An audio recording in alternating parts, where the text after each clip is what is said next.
The heart of your teams, the heart of Michigan. Bally Sports Detroit, the heart of the fan.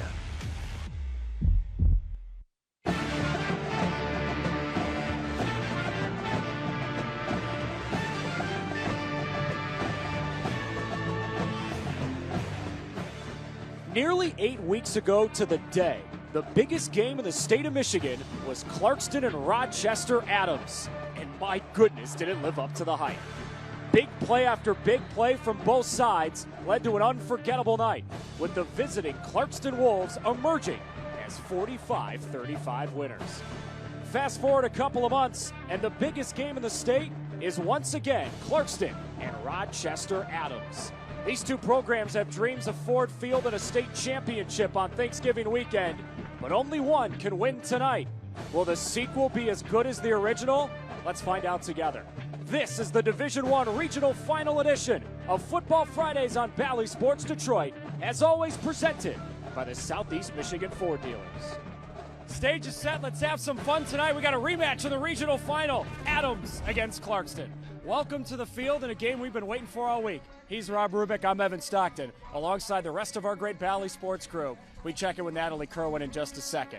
So they say a sequel always has to have a twist. We have a twist tonight, Rob. Starting quarterback for Clarkston, we learned this when we got to the building. Mike Hine is out. Stephen Kossak, the backup, is in. What can we expect? Pretty much the same. Stephen Kossak would be his fourth start of the year. Really don't go down that much. A little bit of the top-end speed that Hine has. But as far as managing the offense, this senior quarterback will be fine as well. Yeah, and the good news for the backup, Stephen Kossak, is he's got a whale of a running back behind him, and Rochester Adams has a whale of a signal caller. These are two of the better high school football players in Michigan in the last decade. Ethan Clark is setting records week after week for Clarkston, and Parker Pico for Rochester Adams. He may be playing college baseball at Alabama, but this guy's a heck of a football player too. Yeah, but we're going to start with Ethan Clark, first of all. One of the best runners in the state, production-wise, athleticism, a great jump cutter. You're going to see he'll get in a hole. He'll be able to go right. He'll go left. Good top-end speed. He's a wonderful zone runner. He presses it. He really stretches that defense. He gets them going, flowing east to west, and then he puts his foot in the ground and sticks it and turns 5-yard gains into 50-yard gains. So this guy right here will be leading the Wolves.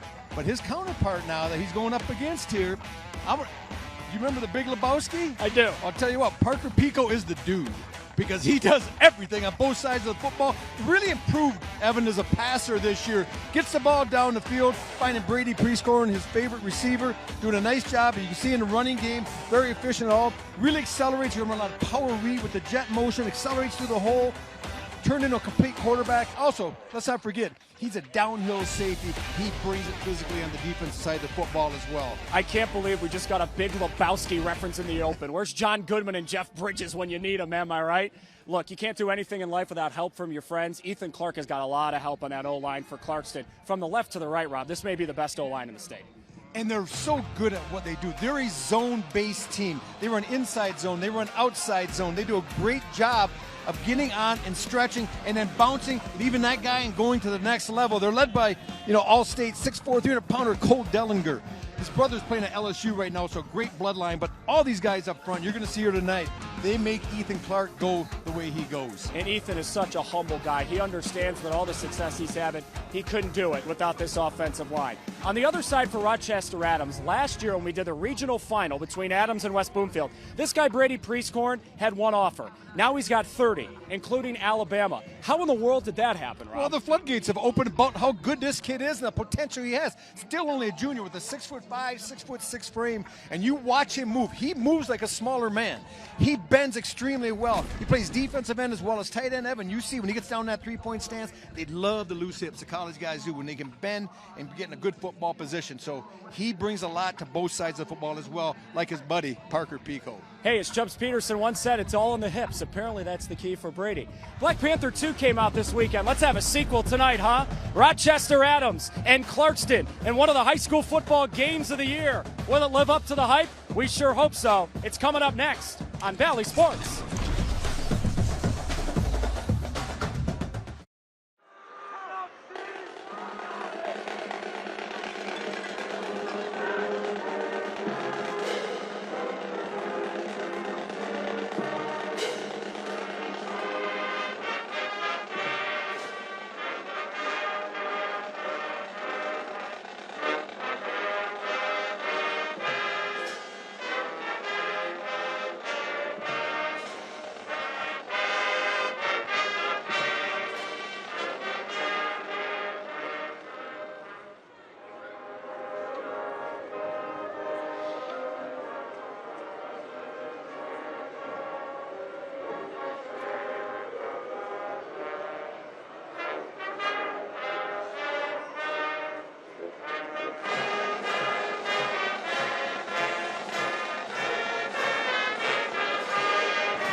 Proud to bring you a live rendition of our national anthem presented by the Clarkston Marching Band on Veterans Day, a special day across our great country. This is going to be a heck of a football game. Clarkston Adams, the rematch, about as good as you're going to get middle of November. About 50 degrees, slight wind, no chance of precipitation. That's great news for Natalie Kerwin down on the sidelines. Natalie, let's learn a little bit more about the backup for Clarkston starting tonight, Stephen Kossak. Yeah, Stephen Kossak literally woke up this morning not knowing he'd be taking snaps as the starting quarterback for Clarkston. Mike Hine was a last-minute scratch. We don't know the specifics or the extent of his injury, but he just wasn't feeling 100% tonight. But I spoke with Clarkston head coach Justin Pinsar, and he said, no worries. Stephen is the perfect kind of guy you want in these big moments, like in a regional game.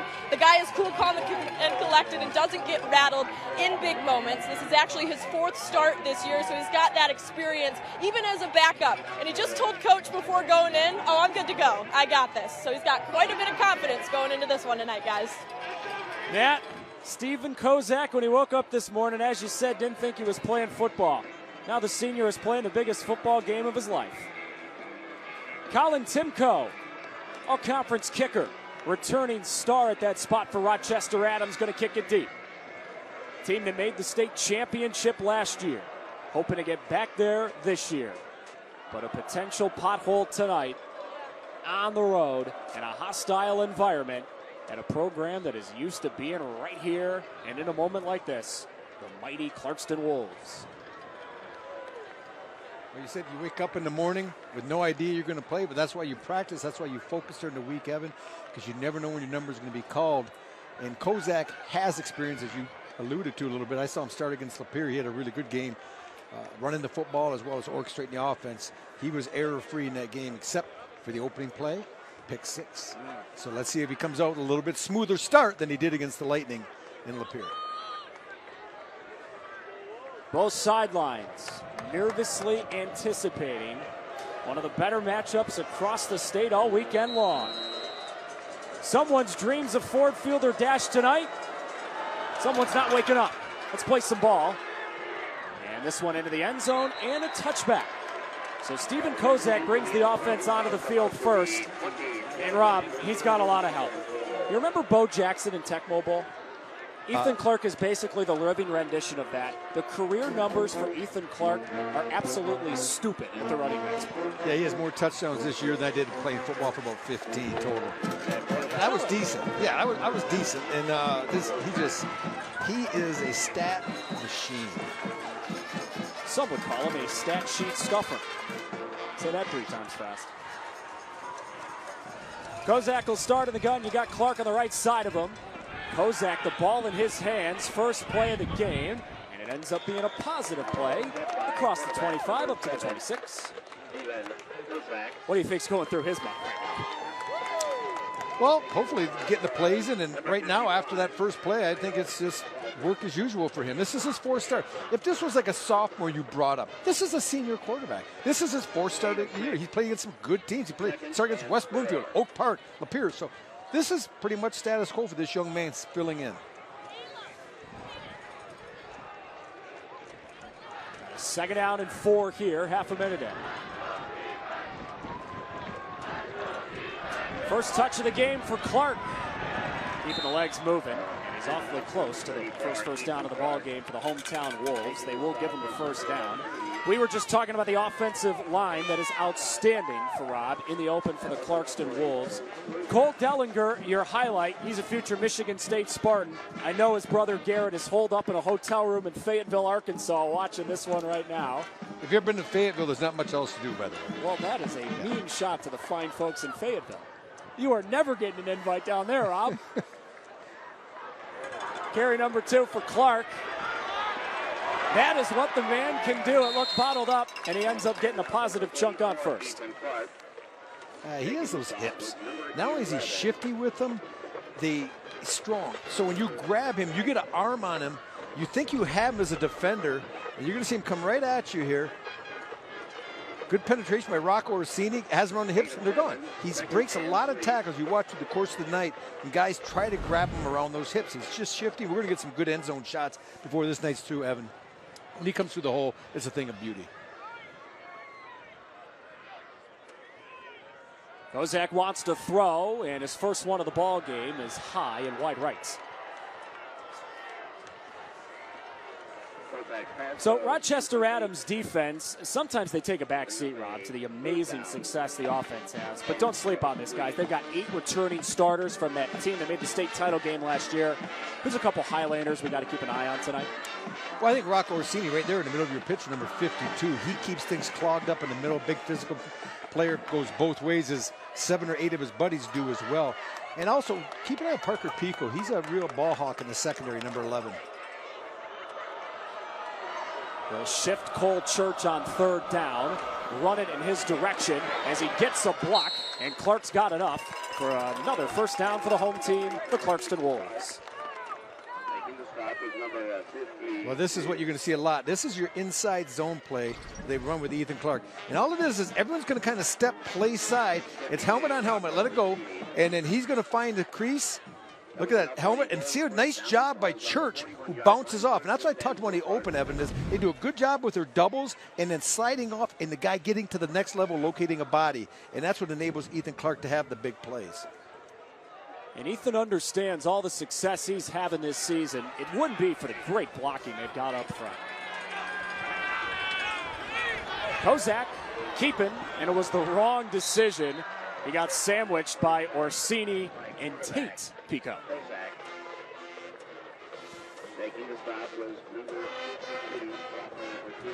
Rocco Orsini, that's a familiar last name to Adams football fans. Rocco's older brother, Santino, former running back at Adams High. Rocco's a 3-year starter at the varsity level.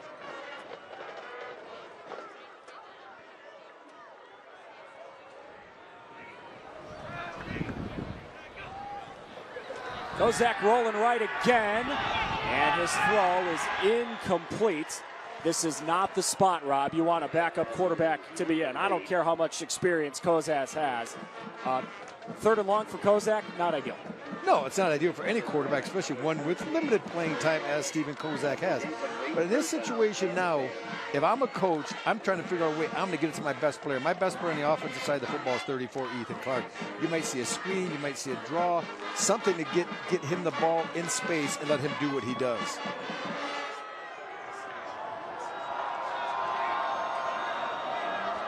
Third down 10. Give, draw, Clark needs a bunch, didn't get all of it. That's a strong open field tackle, and it is going to set up 4th down as Sukar makes the stop. Normally you think, today's game, it might be tempted to go for it, but as we see the punt team come out, I'm not going to cheat. We can see it here. They're going to punt it. I think Coach Pintar is smart. You play field position early on to get a feel for the game. You don't roll the dice this early. Now, later in the game, if you're having a hard time holding serve, if Adams is scoring a lot, you need to score, you might think about it. But right now, play field position. Punter for Clarkston is Gavin Pate, who's an outstanding lacrosse player. He's going to play collegiate lacrosse at Baldwin Wallace. Left-footed punter got it away. It's a bit of a wobbly kick, but it takes an outstanding bounce. Well, about 15 extra yards. Good stuff. All right, here he comes, Parker Pico, one of the finer signal callers we've seen in the state of Michigan over the last decade. A guy who's playing college baseball at Alabama, but frankly, Rob, with the outstanding things he does every single week, I don't know. Parker may have to go play a little football in Tuscaloosa with the way he's rolling. Yeah, I'm just not sure at the Power 5 level where he would play. Physically, he's 6'1", but 200 pounds. I don't know if he has the speed to play safety in a Power 5, but he's just a really good high school football player. He does everything. We talk about the value he has because he plays both sides of the ball and he contributes on both sides of the ball. And last time Adams played Clarkston, Parker Pico was an absolute menace on the ground. They will start with him on the ground. It is rinse, repeat. Oh my word! Parker Pico is a human wrecking ball in the open field. We talk about teams making adjustments and changes from week 1 to week 2, but look at this right here. This is something we didn't see early on here. Look at how wide, and let it go. And this is just going to be a little midline. They fake the dive to the fullback when the three-tech tackle attacks the fullback, quarterback pulls it, he goes right up the middle. You're going to see this night, it's called midline veer, and we get a chance, we'll draw it up, maybe do a little coaching, a little teaching later on here, Evan, and show you what midline is. Used to be more midline, you're going to see him run more power read here tonight, and we'll also talk about that. Pico again. He is so big. Yeah. He can just lean forward and gain 3 or 4 yards a pop at 6'2", 205. Yeah, and we just talked about they ran midline on last play. You're going to see it here. We're gonna pause it right on the beginning. I'm going to show you. It's pretty simple read for the quarterback. He's going to watch the fullback right here. He's going to come right at you. He's going to read the fullback. If the three-tech tackle, all right, let it go. If he attacks, actually the other tackle, you see him grab the fullback, quarterback pulls. I just got turned around there. When you turned, my producer Brian turned me around, got me backwards. I didn't adjust to it. But yeah, when the three-tech tackle, he closes on that back, pull it and run it. If he doesn't, he's going to give it. Brief delay here. Officials timeout before the play. They have to fix the clock.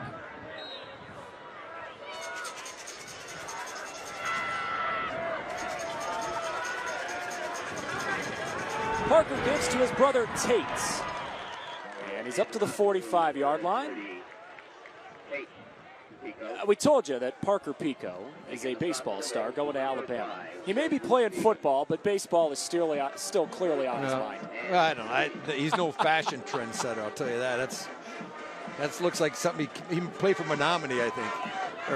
Or Crystal Falls Park with Billy Santilli used to have. Remember the old clown socks they wore back in the day? Well, you're not old enough, Evan. I was about to anyone say. over 50 would get what I'm saying. I'm not saying those are highly attractive, but he's definitely an old school type of player. 3rd down. And Adams has got the 1st down and more. Oh, it's a big run for Jake Sukar. And that man is loose. Touchdown, Adams.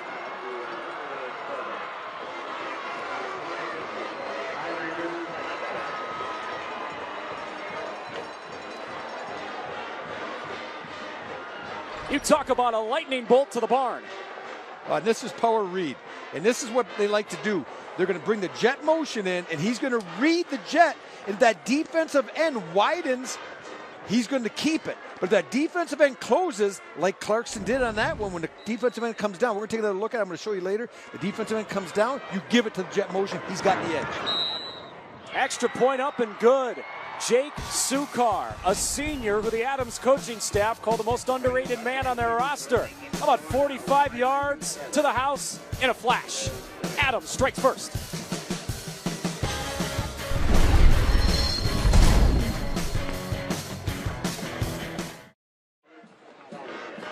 Well, this is a really nice job by Parker Pico. His eyes are going right here to number 53. If 53, Roshenko, if he comes down inside, he's giving it on the jet motion, and they're going to get the edge. So let it go. Watch 53. If he collapses, give it to the jet. He's outside before you know it. He gets a nice kick-out block by Mateo Humbert. And we're going to take one more look again, and you can see what Parker Pico is reading. He gives it, and a nice job cutting against green by Sukar. But that's just a little bit of a change-up. In the first meeting that I watched, Clarkston really moved their ends up the field, and that's why Pico was keeping it in all those long runs. Now Clarkston adjusts by crashing that end. They give it, and he gets outside. So it's, that's great adjustment by Adams being ready, knowing that Clarkston might not stay true to form. Pretty efficient stuff from the road team. Sukar, 45 yards to the end zone in the blink of an eye. That's the deal, right, Rob? You get two teams playing one another for the second time this year. Adjustment's the name of the game. It's like going to a sequel. Right? Kind of see what's going to be different. You got to be different to be better. If you make the same thing, it's not as good. Big leg. Big leg. Helped by that wind as well. There is a little bit of a wind tonight, and Timko's got it into the end zone. So if you watched Week 3 with us on Football Fridays, you saw these two teams, and it was a little ridiculous. Wow. Those numbers just pop off the screen, don't they? Yeah, look at that. 535 and 451. You get 451 yards, you're Adams, you get outgained by 80. That's a tough night, but really this was pretty key here. That turnover really cost me. They threw the pick six right before the half. Final was 45-35, and it was a 42-28 game at halftime. A lot of points. Clarkston tries the edge with Desman Stephens. And a good gain on first down. Stephens, a good-looking athlete. 6'3", 205-pound junior. And number 5 in blue hit the genetic jackpot. His dad, former Western Michigan Bronco. Well, you know, my son's dad was an NFL player. They didn't get much benefit from my genetics, so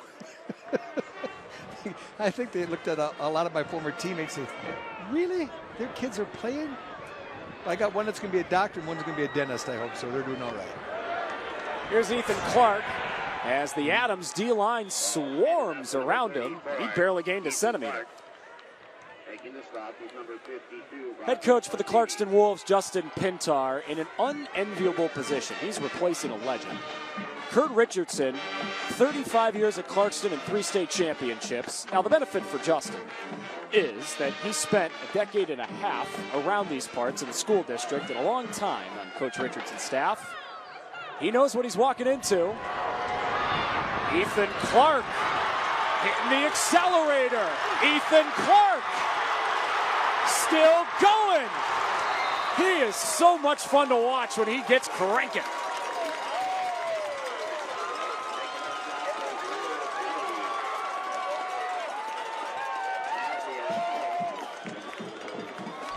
This is just an excellent job by Clark. We talked about his hips, right? There's a little swivel hip there. It enables him to get to the edge. Greer can't make the play. And then he picks up a nice block down the field as well. And what I like is this here, too. When they get those arms on those, he's able to give him a little stiff arm there. Just keeps working. That looked almost like the Parker Pico play we saw against Clarkston early in the year. He kind of turned the tables a little bit. Here's Ethan again.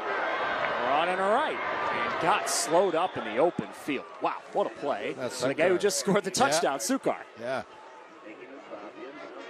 Oh, well, we told you, Ethan Clark has a little bit of a video game complex. The man is just ridiculous in terms of those numbers, huh? That's a first down. I mean, I can call plays for this team. Just give it to him every time. That's 10 yards, 10 yards, 10 yards, touchdown. Even I can do that, man. Yeah, come on. This is not hard. Come on, Coach Pintar. If it ain't broke, don't fix it, I suppose. The run, Cole Church. And he's wrapped up. Roder Kawa said, Well, and this is what's difficult to do if you're Adams. They're doing a nice job of it. They're not over pursuing. They're keeping it inside out. You watch inside, working outside. There you go. Forcing everything, funneling it outside. But look at all the white shirts right there. 3, 4 guys. The problem you got to face when you face a zone team, especially if they start with an outside zone, is Ethan Clark will go really fast to the edge. He gets everyone flying, and he'll stop and cut back against the flow. 3rd and 9. And they're out of character now. This is not where you want to be. I wouldn't be surprised if they try to run it twice, but you also, you got the big receiver, Kossak, outside. Kossak wants to throw. First one of the drive is incomplete. Couple of guys in the area. Aiden Kurges, the closest one of the vicinity. I think you're kicking now. Now you're into a wind. Into a pretty good wind. But see, if I'm calling those plays in that situation, when it's 3rd and 9, if I don't plan on kicking, I might run it. You could get 9 yards with 2 run plays with this offense. I thought when they threw it on 3rd and 9 that they're going to just kick it if they didn't get it, but they're going to go for it. Well, the tricky thing as well, Rob, is the kicker for Clarkston, Eddie Langton, has made 1 field goal all year, and it's a 24-yarder. And now maybe the coaching staff is going to think about it a bit. Clarkston just called their first time out. Clarkston. To break we go, and a big-time decision for Justin Pintar. Clarkston, a 4th down, staring him in the face when you come on back. Clarkston trying to beat Rochester Adams for the 2nd time this season. Rob Rubick, what do you think the keys are for these Wolves to get it done tonight? Well, I think offensively, it's what they do. They are a zone run team. You just have to do that well. You've done it well all year, so I don't see anything change tonight. You don't have to go out of character. With the change in quarterbacks, it might affect that a little bit. And defensively, find them. You got to find Pico. Parker Pico, he does a lot of things with that ball, and you have to stay alert, whether it's inside, outside, or passing. Keep an eye because he makes them go. And now we're going to see what makes Clarkston go. That's a 4th down and 9. I'm not a big trick play guy, but I see something here. Maybe get Ethan Clark, use him as a decoy, And I try to find a big receiver down here at the bottom. I mean, that's a 6'6" kid. Maybe give him the jump ball. Find Kossak. They're looking in that direction. Jump ball and let the big man eat. Rob Rubick called it. Brady Kossak, touchdown.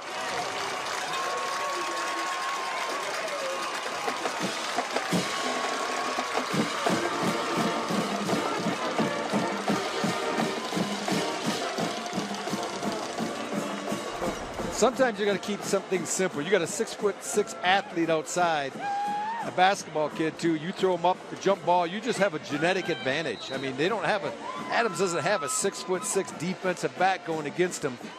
And no matter how hard DeMarcus Rouse tries, he's not going to win that jump ball.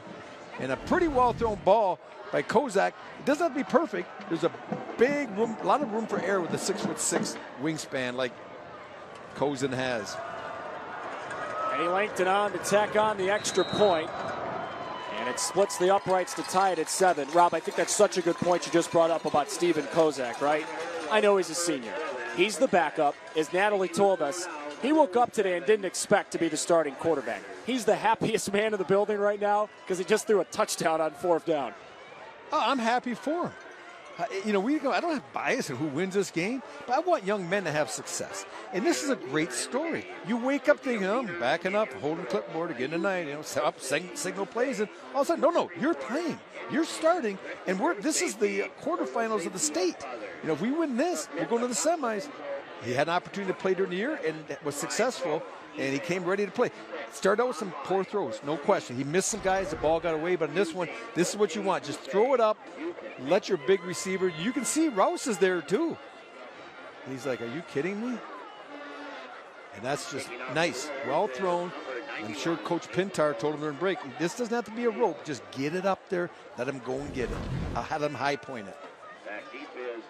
You throw it up to a 6'6" junior in Kossak, and that'll help the cause, no doubt about it.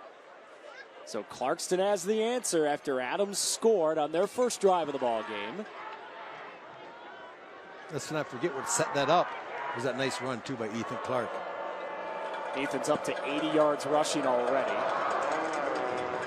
Trying to mitigate a potential deep return. And Adams on the front line, bouncing off of bodies. This will be pretty good starting field position for Adams across the 30-yard line. Again, that first drive for Rochester Adams, pretty darn efficient, right up and down the field in about 4 plays. Jake Sukar had the 45-yard touchdown. They've got a constant stalwart on the sidelines. That's Tony Petrito, 20th year as the head coach at Rochester Adams. That is one of the finer football coaches in Michigan. In his first season, he won a state championship, made it back there last year, Rob.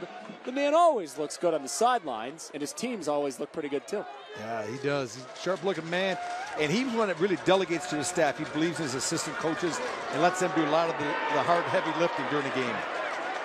Pico was trying to wade his way through the D-line. Not a whole heck of a lot to get. Colt Jarvis, number 14, made the tackle. Taking the shot is number 14, Colt Jarvis. Doesn't it feel like this is one of those ball games that's a war of attrition? It's heavyweight fight, yeah, give little jabs, and they come out and Adams hits him with a little bit of a haymaker, goes down for a couple counts, and then Clarkston gets it. They come right back down. They jab. They get a pretty good hit with Clark, and then they come in and make the big hit at the end for the touchdown. A lot of moving parts to this play. It's Tate Pico trying to lean his backside forward, and he does have enough for the first down.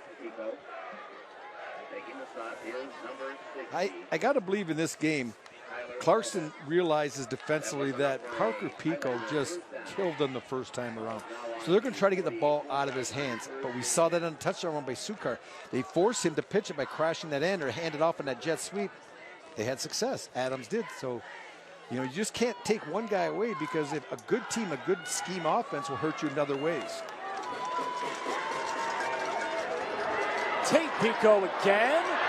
Kept the big legs moving and lowered the right shoulder.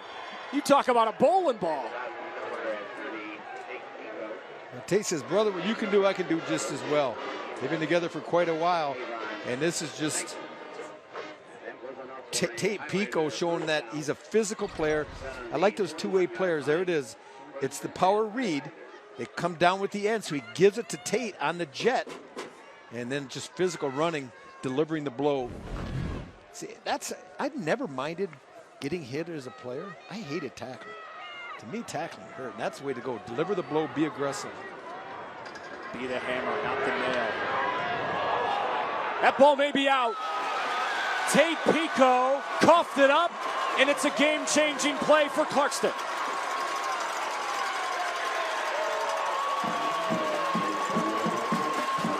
That is Adam Denver who fell on the football. And I think it's a smacker. I think he got smacked. Clay Smacka, number 26, is the one who's going to deliver the blow. And talking to Coach Pintar, he's going to come up here on the right when you see Tate go through the hole. And Smacka gets in there and he punches it out a little bit and it comes on the ground. But what a name. You want a linebacker. How about Clay Smacka? Here's another look here. Gets the ball. And actually, it's kind of a combination. He gets kind of pinched between two Clarkston defenders. Bottom line, Clarkston cooking with oil on offense again. Ethan Clark, Stephen Kossak back on the field. They give it to the motion and wide receiver Cole Jarvis. He doesn't gain a whole heck of a lot as Orsini wrapped him up.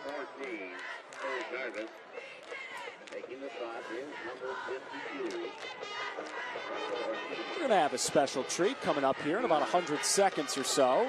We told you the head coach for Clarkston, Justin Pintar, is replacing one of the finer football coaches the state of Michigan has ever seen.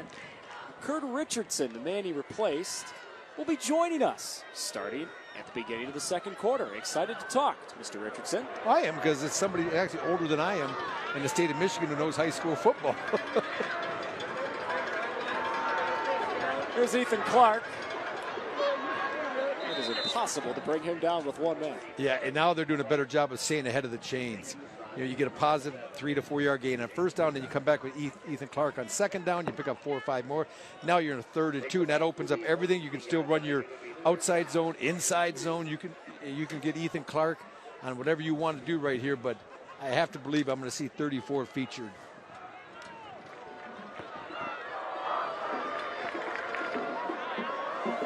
Third down short.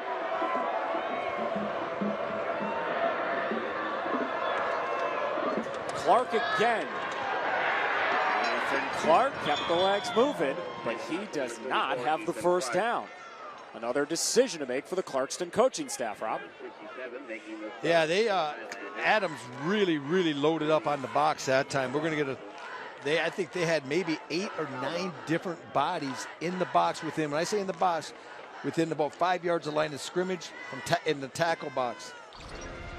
So you got 1, 2, 3, 4, 5, 6, 7, 8. There's 8 right there, and there's a safety who's not far, so that's tough. You got numbers defensively and good gap control as well. Everyone had to cover for a gap in that zone. That's what you have to do. You can't overflow against a zone team, because if you do, they'll cut back. The first game between these two teams was 42-28 at halftime. Game 2, the sequel, totally different. 7-7 after 1. Kurt Richardson, Clarkston's legendary head coach, joins us after the break. If you're making a list of the best high school football coaches in the history of the state of Michigan and Kurt Richardson is not on it, it's an incorrect list. 35 years as the head coach at Clarkston, 3 state championships, special memory after special memory. And speak of the devil, look who has joined us in the broadcast booth. We've got Kurt, we've got Rob. Coach, thanks for making a little time for us. We appreciate it. It's great to be here. Great game, great start. It's always a great game with Rochester Adams. We've had great ones forever. It's a little weird being up here instead of being down there right now. Yeah, the juices are flowing. So you were telling us about your first championship was in 13 that Adams beat you the opening game, and you just came back and won the state. Yeah, and in 03 when they were on it, we beat them week 5. All right, here we go. They're going to go for it on 4th down. When you've got a running back like this, just feed him and let him work. Ethan Clark, 4th and 1, no problems. You know, it's a lot better to be, a lot easier to be confident and a risk taker like Coach Pintar when you have 34 in your backfield. You know he can find the crease, and once again, Adams loads up the box, but that time, a little better job of that offensive line just creating a small hole, and Clark exploits it. So the drive continues. Clarkston got a shot here to take their first lead of the night.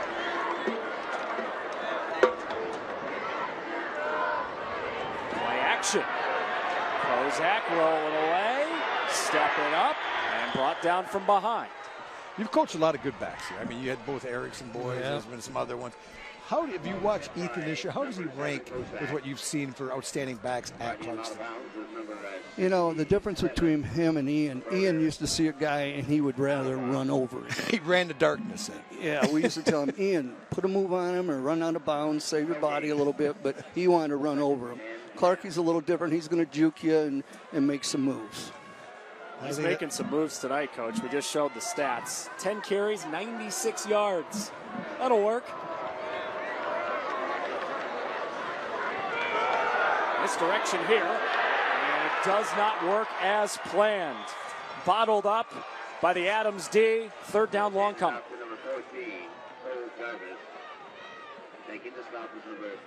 Nice tackle by Brenson Waters. Good-looking junior. Yeah, Waters is going to come up the field. He doesn't bite. He's going to come from the right of your screen. And Tate Pico, really number 30 there, breaks the play down. He turns it back in. It's designed to get out on the edge.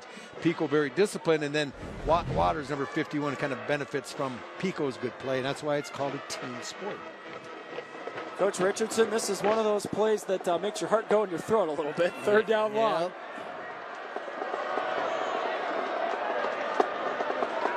Kossak dropping back, setting up a screen, and it's incomplete. The intended target was Cole Jarvis, and Broder Kawa had that thing read from jump. Well, sometimes great plays are made by offensive players playing defense. This is going to be an interception. But what a job by Jarvis coming back, realizing Kawa has inside position, and he becomes a defender. He goes over the top, he strips it out. You know, that helps too when you play on the other side of the ball in the secondary as Cole Jarvis does. So a stop for Adams. And in game 2, after game 1 between these two teams in September was 45-35, of course, this one so far is a bit of a defensive struggle. Adams got the block. Brady Prescorn, the man to block it.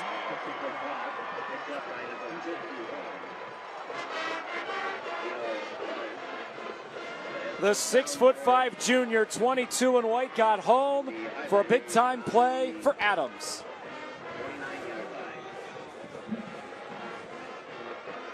That's Pate, the punter. That's just, I think that's slow. We're going to get, if we look at the replay, that's just, catches the ball, decent snap, really slow, and then you see the tall Brady Prescorn coming in, the 6'6" junior would get his hands on it, but I just think Pate's got to be a little bit quicker getting that ball off. And I guarantee Coach Pintar will have a visit with him as well as his upbacks saying, hey, we can't have that. We got to get that ball back and a little bit get out quicker. That comes from a team that scores a lot, Kurt. They're not used to punting. That's true.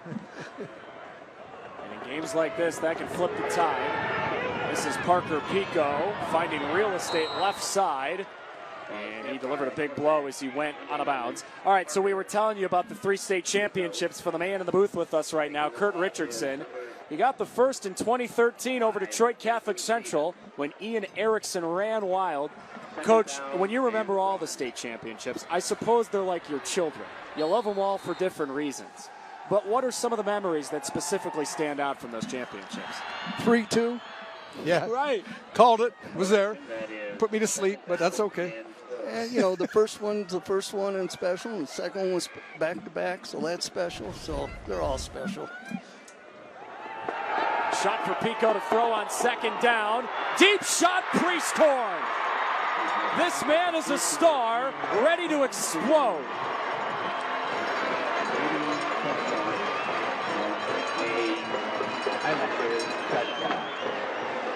Well, he just blocked a punt, and now he's got a long touchdown. You talk about a man putting his imprints on a football game. Well, we're going to look. He's going to come from the left. He's got man coverage. Gives a little bit of a stick move to the corner, which Jarvis, is that Jarvis? No, it's 22 blue instead. That's not Jarvis. That's Brady Beck. And Brady kind of bites on that little jab step. The bottom line is 22 just runs well. He's a big target. He gets behind him, and you can't do that. You got man coverage. They make a short route in front of you. Okay, come up and make the tackle. You can't get caught flat-footed. Beck gets caught flat-footed. Man, it is so hard to stop this Adams offense sometimes. They almost lull you to sleep, and then they bite you on the backside. Deep shot. Brady Prescorn, future superstar. Touchdown number 9 of the year. Adams back in front.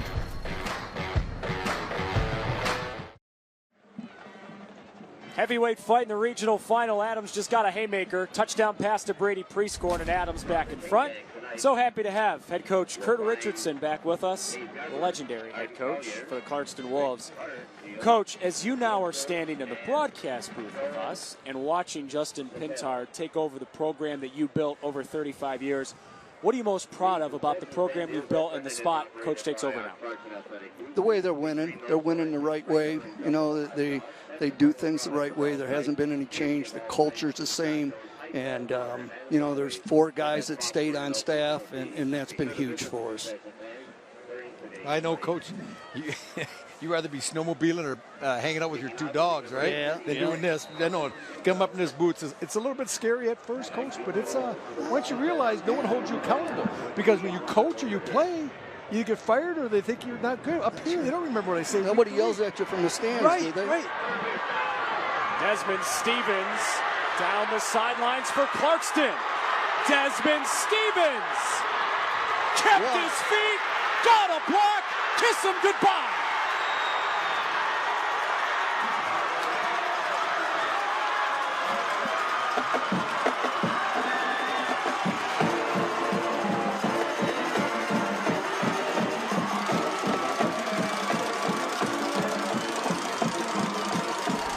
Well, this is blocked pretty well. He gets initially some good blocks. He picks up one right here as he gets to the edge. Most of this is just individual effort. You see some blue shirts working hard down the field yet, but Desman Stephens, there 2 or 3 times he's going down, he's going down, he's going down, but he was like the little engine that could. He just kept chugging along. Great run. Yeah, there you go, Coach. Oh. Coach chiming in, great run. Oh, that's coach speak for you, right? That's a great run. That's coaching there. You know, hey, run hard, run fast, don't let them bring you down, right? Taught him that last year. Extra point up and good. We got a tie ball game again. All right, we're going to get a look here, Coach. We'll look over here to the high end zone. We're going to see what happens. They obviously have a right return on. You see him pushing everyone to that side. And this is, first of all, you need a guy who can run very well. And Desmond does. You see that? Very strong. Yeah. He gets a great block from Adam Denver, number 19, right there at the end. Wow. There have been some highlight plays in this little rivalry this year. These 2 games, you could put together a great highlight reel. And why? You know why they make so many great plays, Coach? Why? Great players. They make coaches good, don't they? Oh, yeah, absolutely. I'll be the first one to tell you that. What's the old cliche? It's not about the X's and O's. It's about the Jimmies and the Joes. The Garretts and the Roccos. They work too. Yeah. Yeah, you kind of own that side of the line. Yeah.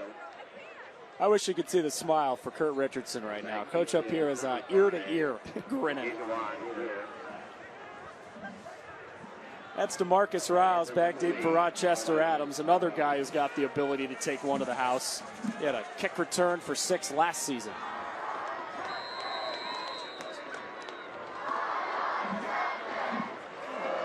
So the heavyweight fight has another big swing. It's Clarkston's turn to kick it deep. They will angle it right. And Adams does a nice job. DJ Greer lets it roll out of bounds, and it'll be advantageous field position for Rochester Adams. Coach, sure enjoyed having you. We're going to send you on your way, but I sure appreciate you having up here and getting a chance to call your games over the years. It's always been a pleasure because whenever I called you, you were so available and so kind and so positive about the young men that you coach. I've had great kids. Yes. We appreciate it. Very lucky. Coach, appreciate you. Thanks, guys. Have a good one. Pleasure to have Coach Richardson up in the booth with us. And he got to see one of the highlights of the year for Clarkston, huh? Yeah, man, a few words. I like that. quicker practices as a player. We're out of here in 2 hours instead of 3. Take it. This is Sukar. And he's tackled after maybe a gain of 6 inches.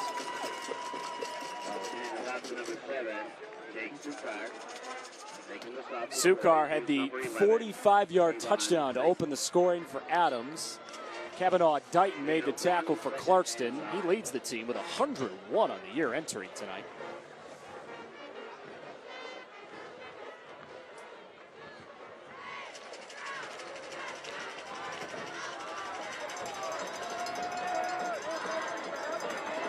Humbert the back behind Pico.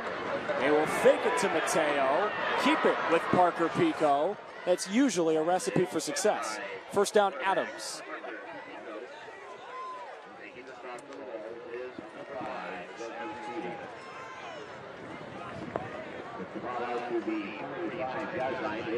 Remember, Parker Pico in these playoffs has been nearly a one-man wrecking crew on the ground. 500 rushing yards just about entering tonight. In the round 1 win against Lake Orion, he scored not 1, not 2, not 3, not 4, not 5, but 6 rushing touchdowns. I sound like LeBron at that Heat press conference. Here he goes again. Parker Pico is churning it up on the ground tonight. Well, you're going to see they're going to bring motion here. He's going to fake it. He's just going to follow the blocks going this way. Let it go. You're going to see the jet motion come. He pulls it. That's just power. You see him pulling the offside guard and play side guard. They both come. We'll get another look here. You pull them 2. Actually, that's counter OT. Some call it a GT, but we call it counter. We used to call it counter trade back in the day where you pull the backside guard and tackle. And he, once again, that was predetermined. That's not a read with the jet. That was a predetermined play that he just fakes it from the jet sweep, and he follows those 2 big linemen.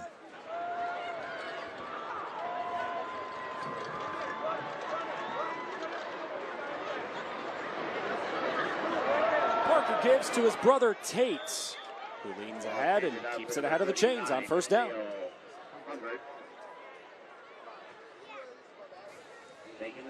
Yeah, and this is what we saw. We saw Pico run. Pause it right here.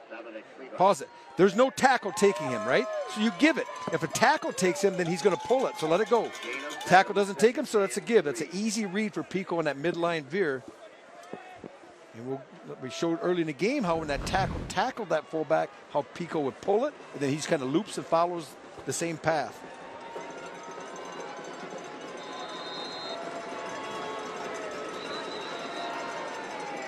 Before we get the second down snap, there's a whistle and a timeout. It's their second charge timeout of the half. Clarkston just called its second timeout of the first half. We'll get more of the Adams drive after this. But for now, a message from the Southeast Michigan Ford dealers.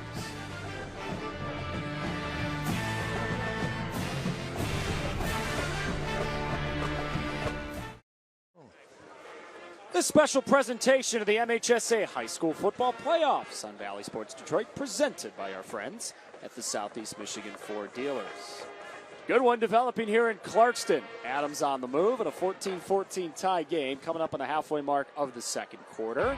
Let's go look at some scores from around the state of Michigan. Rob, what stands out to you on that screen right now? Nothing really shocking on the left side. On the right side, I think everything holding pretty true to form.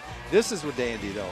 You're seeing what I thought I did Dakota early in the year, the first game of the year against Brother Rice. And I thought their front 7 defensively was outstanding. And obviously, I was correct because they're holding Cass Tech to 1 touchdown at half. This is a team I picked Whitehall to have a chance. And look against South Christian. Everyone's crowning South Christian. In the selection show, I talked about Whitehall, and I really think they got a chance.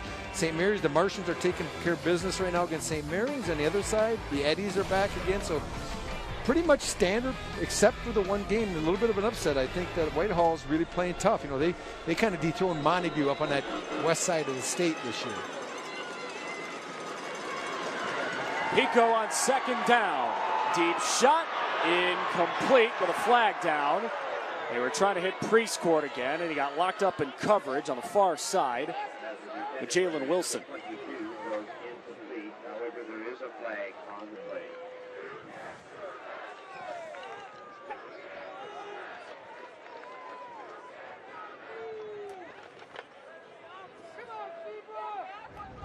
Pass interference on the defense, number 1.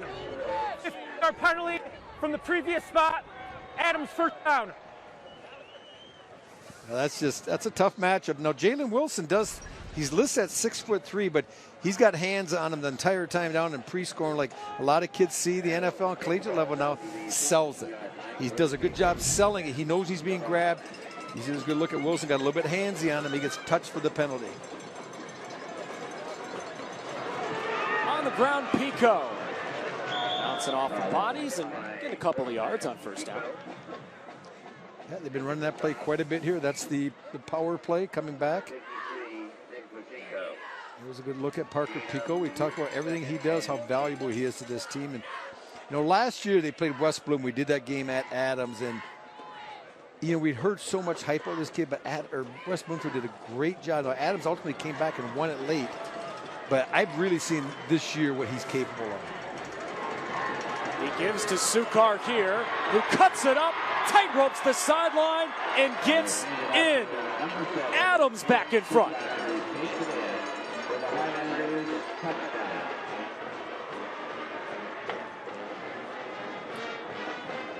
Touchdown number 2 on the night for Jake Sukar, and his 5th of the year.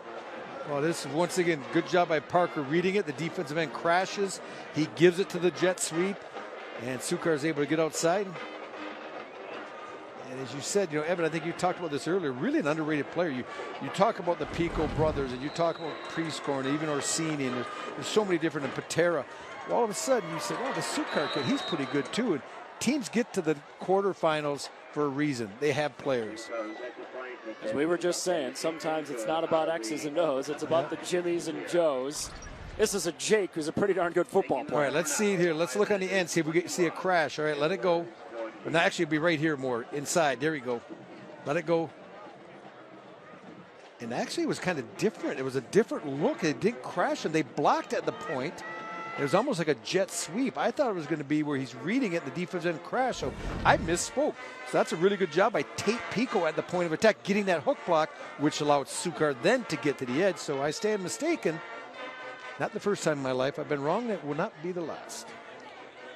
But the bottom line is, I'm sorry. The bottom line is, it was blocked well, it was run well, and it's a touchdown. And Adams, once again, has really offensively done such a great job here in the first half.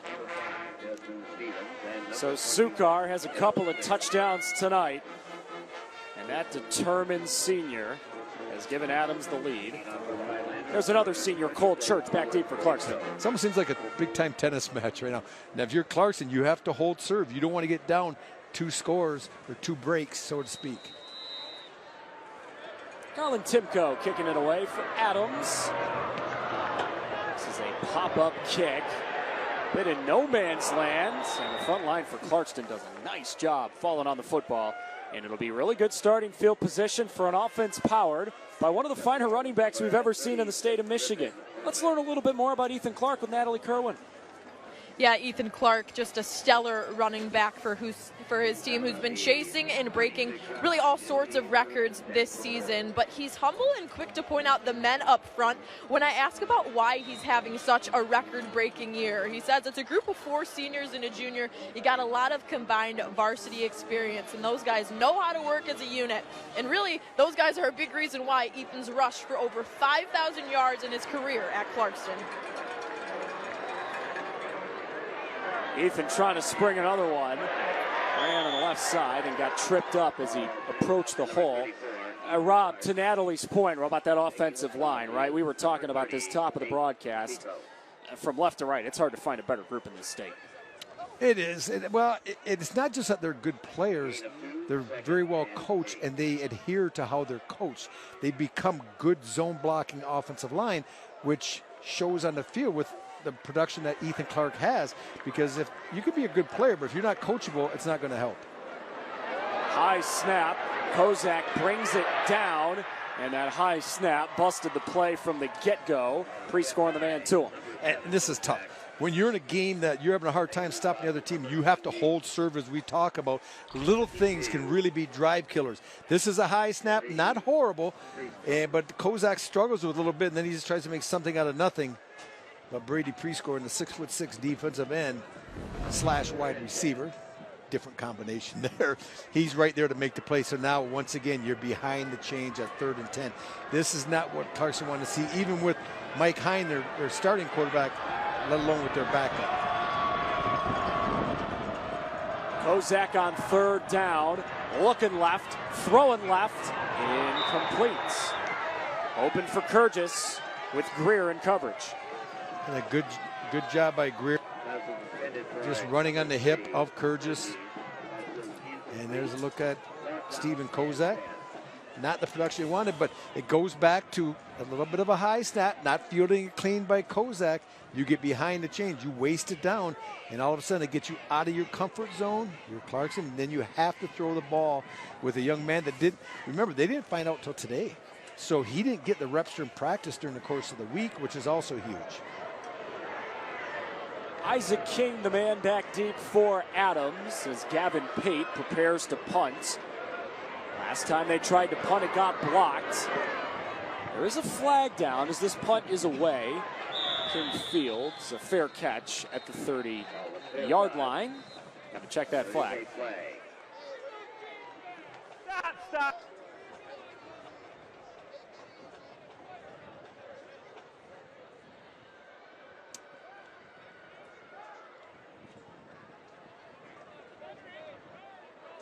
This one's probably going to tax him on at legal formation. There's no flag on the play. Oh, they talked about it a little bit. First down. So they pick it up. And now we got a message for Family Heating, Cooling, and Electrical. For over 50 years, your family has trusted Family Heating, Cooling, and Electrical. Call Family Heating and Cooling now for all of your family's heating and cooling needs. Visit FamilyHeating.com today. Now this is a big drive. It's not a winner-take-all drive, but it's a big drive because if you allow Adams, if you're Clarkston with 3:52 to go down and score with a little time and a half, they go up 2 touchdowns on you, and that's a big deal in a game like this. You got to keep it a one-possession game. This is Sukar, a shifty back who's already scored twice tonight. Awfully close to another first down. And just adding, Rob, a layer to what you were just saying. Adams gets the ball to start the second half, and just that one timeout for Clarkston. This really is a tricky little spot here. They score here, and they come out and put another one on when they get the ball to start the second half. You're down 3 scores, and then she gets tough with a team that can really possess the ball with this style of run game. It's like that tennis analogy you were talking about. Sometimes you got to break the other man or woman's serve. This is Pico. Up ahead, just shy of the 45. It's still almost a 4-yard run by Pico on first down. And you don't have to be a math major if you get 4 yards on first, 4 yards on second, and 4 yards on third. That moves the chains, and that's what Adams is doing right now. And I got to believe head coach Tony Petrito's got to be pleased with the way this offense has really executed so efficiently. Tried it again with Pico, and this one didn't work nearly as well. A lot of D linemen swarming to the football. Lashenko, the first man to him. Well, if you want to take care of the midline veer, you're going to see right here. Let it go. You watch 39. He gets tackled, and then when the guy tackles, tries to go outside, and Pico tries to pull it, the defensive end of that side beat his man cleanly, comes down inside, and then takes care of the quarterback. There's a look right there. Great job being physical up front. Number 53, that's Nick Washenko, doing a good job. He's been victimized a few times because he's crashing down on that outside jet, on that read play. Big play, 3rd and 5. Now let's talk a little bit, Evan. 3rd and 5, you're Adams, and you obviously want to keep this drive going. What are you thinking possibly here? I'm going to play play-by-play. You're going to be the analyst. Really? Yes, I'm going to let you try to do my job. Personal foul. Unnecessary roughness on Adams. 15-yard penalty. It's a dead ball. Yep. 3rd down. Well, that's a huge penalty because that's a dead ball penalty. So I take my question back because now it's not relevant since it's going to be 3rd down and 20 instead of 3rd down and 5. And now I can make the call here. It's one of two things they're going to do. Maybe take a shot with pre-scoring, just heave it up, let the big fella go and get it. Or you're just going to have Parker try to run in some type of read play. You know, when you said you wanted me to be the analyst. Yeah, what were you thinking at 3rd and 5? I was thinking, are they going to pay me a few extra bucks because I get to be the analyst? No, not at all. We don't make nearly what you make. So that's not going to happen. But what were you thinking on 3rd and 5? Did you have thoughts?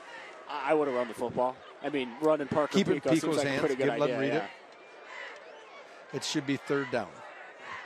Yeah, it should be 3rd down. The officials are talking a little bit about what it should be. If it's a dead ball foul, that was a 2nd down run that got stuffed. It puts it to 3rd down, and then you tack on the penalty after. All right, all the T's are crossed and the I's are dotted. Let's have 3rd down and long. Off play action. This is the backup. Nick Patera throwing the ball that is intercepted. It is picked off by the freshman, Griffin Bowman.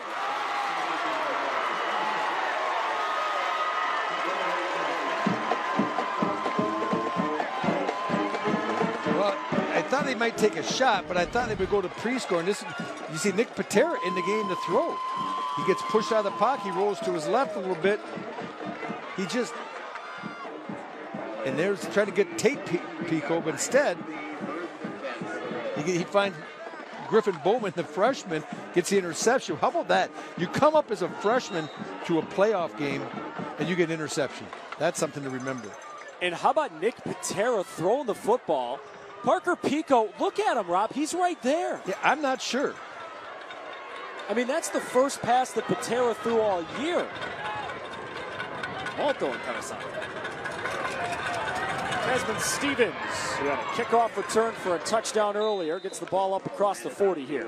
Now the clock is running. You're just under 2 minutes. You said, pointed out, Clarkston has 1 timeout. So you have to move a little bit of sense of urgency. You see him getting in and out of the huddle a little bit quicker. You do have the capability of quick strike with Ethan Clark in the backfield. And most teams you think you're going to run here. Here's Clark, running right, keeping his feet, and he's tripped up by the ankles as he gains the 1st down. Strong tackle by Sukar. Ethan may still be rumbling. And that's what we were just talking about. It's most teams in the situation, well, we got to throw. There's, now about a minute 38. You got to put the ball in the air to try to get down. But with Ethan Clark, he's got the opportunity or the skill set rather to go the distance at any time. Adams calls a timeout here with 1:37 to go in the 2nd quarter. Well, we're going to go look here at Coach Justin Pintar, the head coach of Clarkston, took over Kurt Richardson, which cannot be an enviable position at times, because what happens is you're replacing a legend. It's a good look at Coach Pintar. Yeah. Now, since we have him on the screen, I'm going to give a shout out to his mom and dad. This is a former Youper from White Pine, Michigan.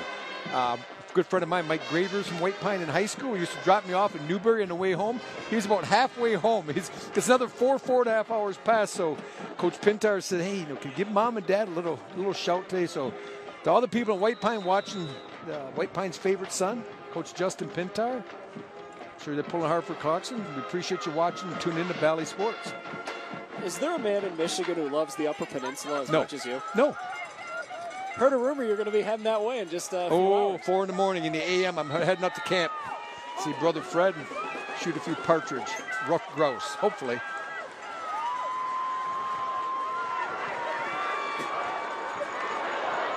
They give it to Clark, and Ethan brought down to the open field with a flag on it, right? And once again, this play kind of breaks down before it has a chance to get going because of the bobbled snap, as you called on your call, Evan. And that just slowed everything down. Everything got out of rhythm. The timing wasn't there. Holding on the offense, number 72. 10-yard penalty from the spot of the foul. Replay, 1st down. It's on Cole Dellinger, the future Spartan. Well, you're going to see once again, there's a snap. It's a good snap and just not caught cleanly. Ethan Clark has to stop to get the ball, and there's 72. Dellinger at the point of attack. And now every good lineman holds on every play, but you hold inside. And if the defender starts getting away, you have to let go, and it didn't look like Dellinger did that time.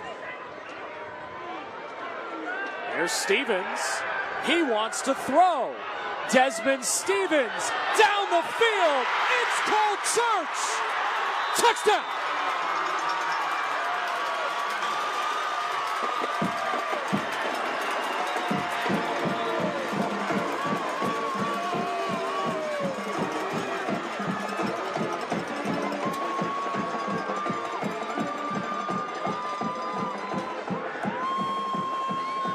Desman Stephens has tried to throw it twice all year. Try number 3, give him 6. Well, this is just a little bit of a jet reverse pass, but look at that awareness by Desman Stephens. He's pointing up in the air, telling us, Church, go, go. I'm coming at you, take off. And this is outstanding. This is the old scramble drill. You watch Stephens, he goes, he wants to throw. You know it's a pass. He's just kind of lollygating out there. And then he tells Church, go, go, go, I'll get you. And he does. He gets behind Sukar.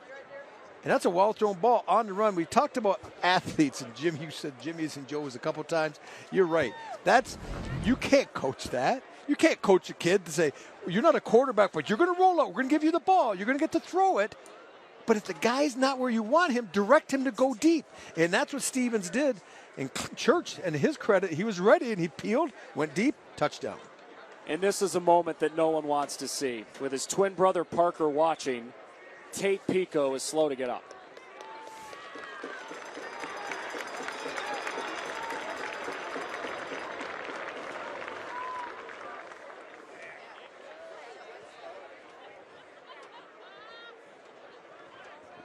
That is one of the better athletes in the state of Michigan. That is a proud brother. That is a proud son. You hate to see that. Keep an eye right here. Let it go.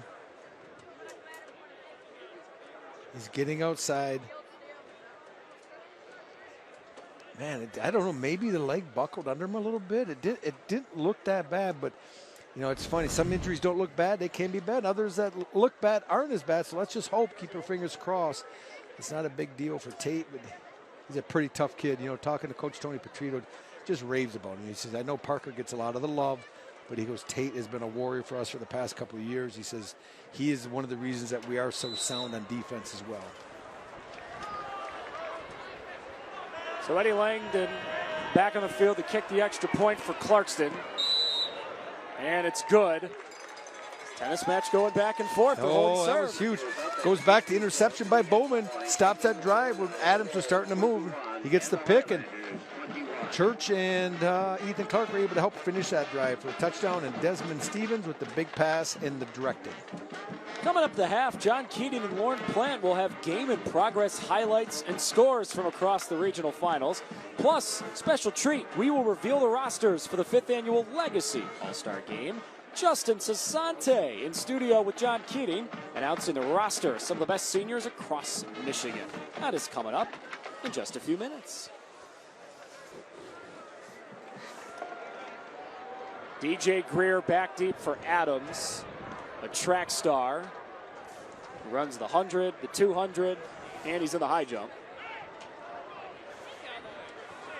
This is actually a change, Rob, for who's been doing the kickoffs for Clarkston. Aiden O'Neill, number 91, has been doing it all night. Now they'll bring Eddie Langton onto the field. He's the guy who handles the PATs. DJ Greer, a first-year starter for Adams. He's got a 41-yard return this year.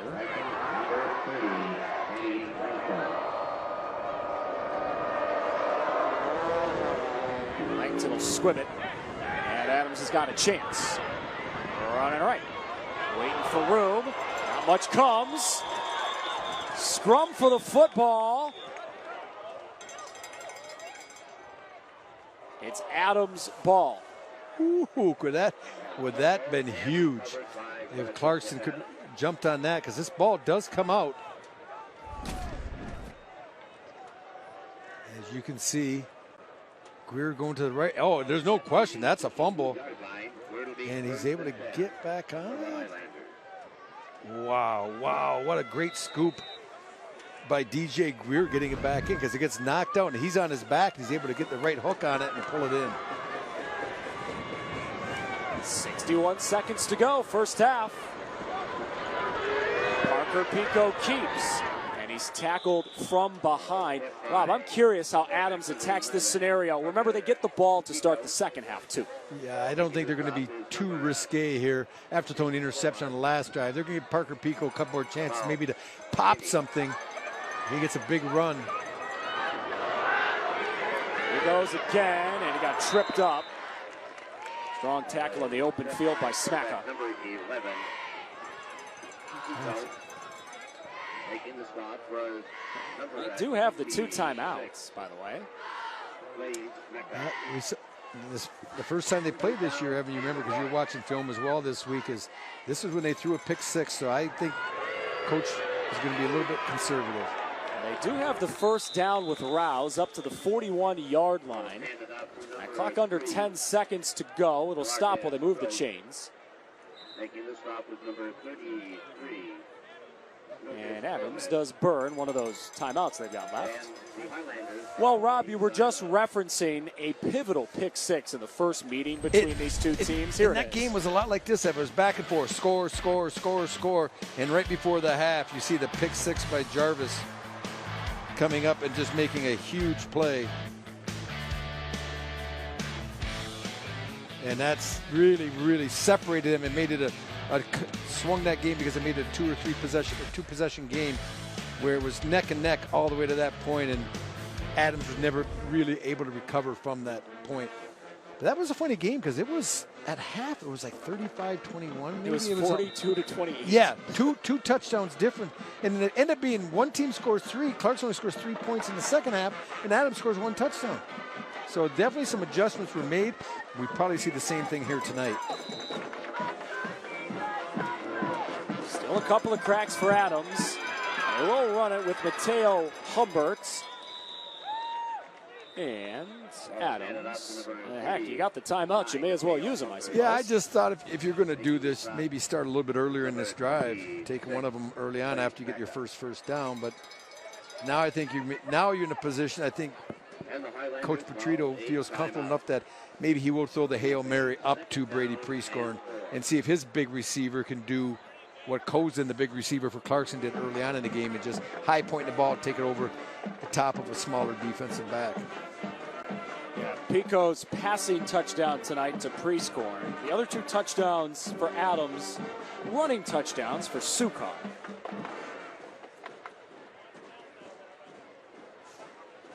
Rob, I think this football game is exactly what we expected when we walked into the stadium a few hours ago. Yeah, and you just wonder the difference with Mike Hine, the starting quarterback of Clarkston, not playing. And I'm going to say that coming in, he's done a good job. Kossak's done a good job, don't you think? Yeah, he threw a touchdown on 4th down. Yeah, so he's done a management. He's not the same player in the run game as Mike Hine is. That's the biggest difference. Could be the final play. Pico running to the left. And he's chopped down. That takes us to halftime. Round 2 between 2 of the finer football programs in Division I in the state of Michigan. Adams and Clarkston in game 2. Tie ball game at 21 with a lot of highlights at halftime. First-year head coach for the Clarkston Wolves, Justin Pintar, trying to keep the playoff run going. He's standing by with Natalie. Coach Pintar, what a final drive for you that first half. How about your freshman Griffin Bowman with the biggest play of the year? Yeah, those we got twin freshman players that are going to be really special. They're still learning a lot, but for him to come up with a big play like that in a big moment, that was key for us. And then obviously to go down and get that touchdown there and tie this thing up. You know, we didn't play our best football, but we were pretty opportunistic, I think, with the turnovers. And we're fortunate to be where we're at right now and not playing our best football. You got 1 half down. You knew it'd be a lot of back and forth drives like this, similar to the first matchup earlier in the year. What do you like about the way your offense is executed? I think we just got to keep running the ball. We got to get our pass game going a little bit. I think we had some opportunities there where we could have thrown the ball and completed some passes that the Crows were just a little bit off. So Stevie will settle down a little bit, hopefully in the second half, and then we got to get Clark going. I mean, he's a great football player. He's had some decent runs, but we got to get him going and get him some big runs. All right, thank you, Coach. Thank you. Up to you, Evan. All right, Natalie, thank you. Coach Pintar knows the job is not done, but he's getting plays from some unlikely sources. Sukar, a couple of touchdowns for Adams. A lot of highlights for those guys in white. And a lot of highlights for the guys in blue in the winged helmets. How about a pass from Stephens to Church to tie us up at the break?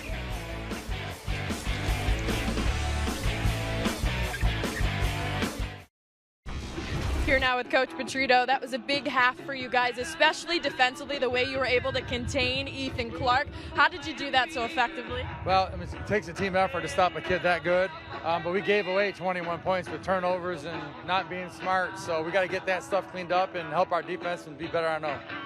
This has been a big back-and-forth game. How do you kind of stop that momentum swing to go in your favor? You just got to do your job and play one down at a time. You know, I know those are cliches, but we have great kids, and they got to lock in and do what we're supposed to do, and I feel good about our offense and defense in the second half. Your senior Tate Pico goes down. Do you have an update and a status on him? It's pretty bad. I don't think he's going to be able to play in the second half, but, you know, it's next man up. This is the ultimate team sport, and I love him, and we're going to miss him, but we got to elevate, so maybe he can play again next week. Thanks, Coach.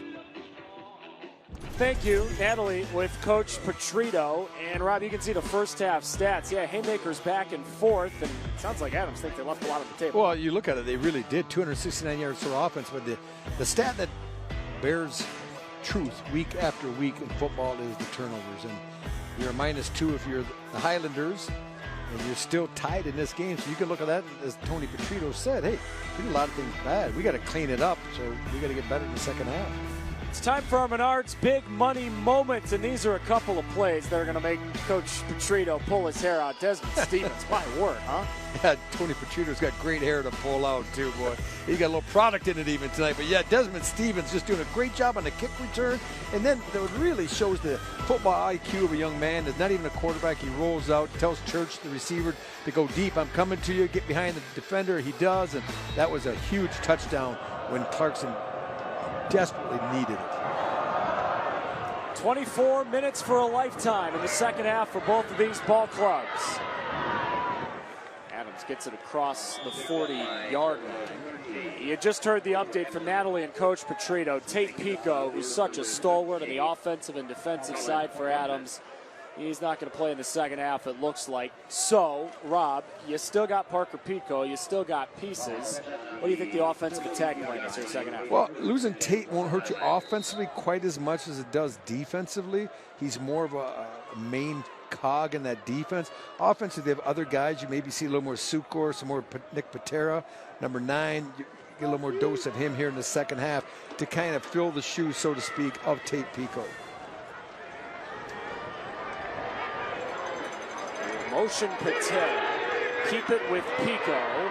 Parker Pico gains a pretty good chunk on first down. He's a very patient runner. I like he gets the ball, and you can see after he pulls it here, he just kind of hops, he looks, he pauses, then go. And he sees it and he takes off, gets north and south. Nice gain. Staying ahead of the change we talk about all the time. 7 yards on first down. Now, your offensive coordinator, life becomes much simpler. Yeah, you open up that entire playbook instead of having it limited to a page or two.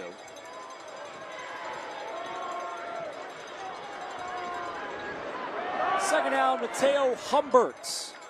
And he's a half-yard shy of the first.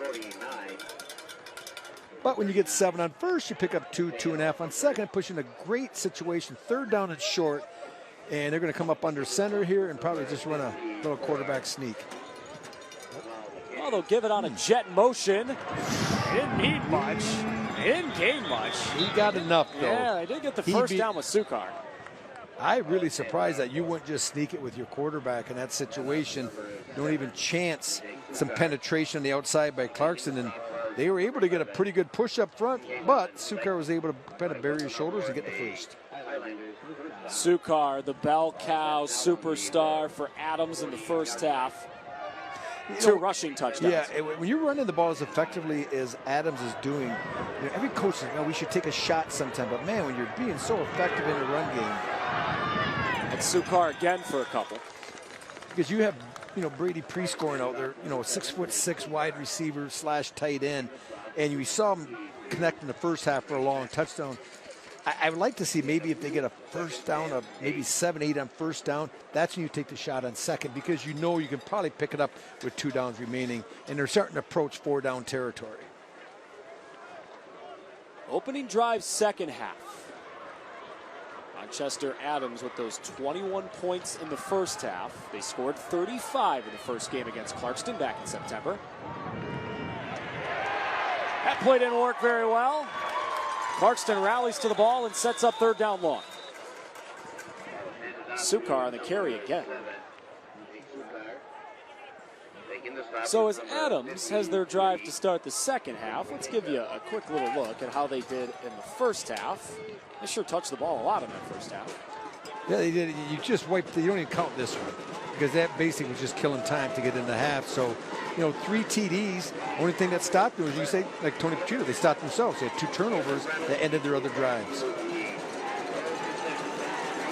Crowd making noise. 3rd down, 7. Pico given time down the middle. Incomplete. Hoping for Patera. Jarvis step for step in coverage. Well, we talked about Nick Patera having to take a bigger role in the half. You're going to look to the right of your screen. They're going to show up, and that's Jarvis in coverage on number 9, Patera. Look at the good closing speed by Jarvis, and doesn't make contact. He reaches over, gets that hand in front. Nice job. He didn't hook him with that backhand either, Evan, which a lot of guys want to do. So nice job, and I guess this is 4-down territory. Well, remember, or Pico, Pico is the punter, and he pooches it a lot. Hey, your season's on the line. Roll the dice. Pico running. Awfully close to the first down, but it looked like there was face mask as well. Well, he's going to be short by a couple yards. I'm not seeing a flag on the field, but the man in my ear is telling me it's a face mask penalty, which you see the helmet almost come off. So it's one of those ones that common sense. Grasping the face mask on the defense. 5-yard penalty will be applied to the end of the run. Adams 1st down. Only a 5-yarder would, and we're going to get a look here. Pico's running.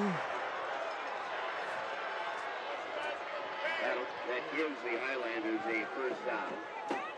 Boy, that's when you see Kavanaugh Dighton coming up making the play, and really upset. There's a good look at Coach Pintard. And he doesn't have benefit of the replay like we have up here, and that's one the officials missed. I mean, it's one that looks like a face mask because the way the head moves, but it actually wasn't. And as I always say, officials miss calls. It doesn't mean they're not good officials. I drop passes, Evan. It happens. You're trying to do your best, and I guarantee the officials didn't say, well, let's try to make a call against Clarkston here. No, the guy threw the flag at what he thought he saw. Actually, what he saw. Right. So now Adams catches a wee bit of a breather and a break. Eating up some clock as well here in the 3rd quarter. We're coming up on 4 minutes into the quarter already on this drive. We talk about the turnover margin, and I call that a turnover because a 4th down penalty that extends a drive to me is a turnover because Clarkston, if don't get that penalty, has the ball.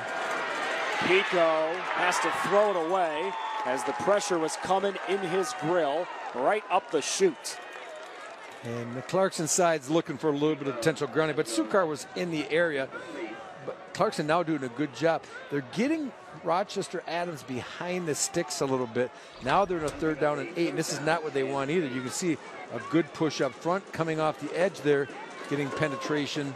It was that Kleba 56 doing a nice job, as well as Nick Washenko.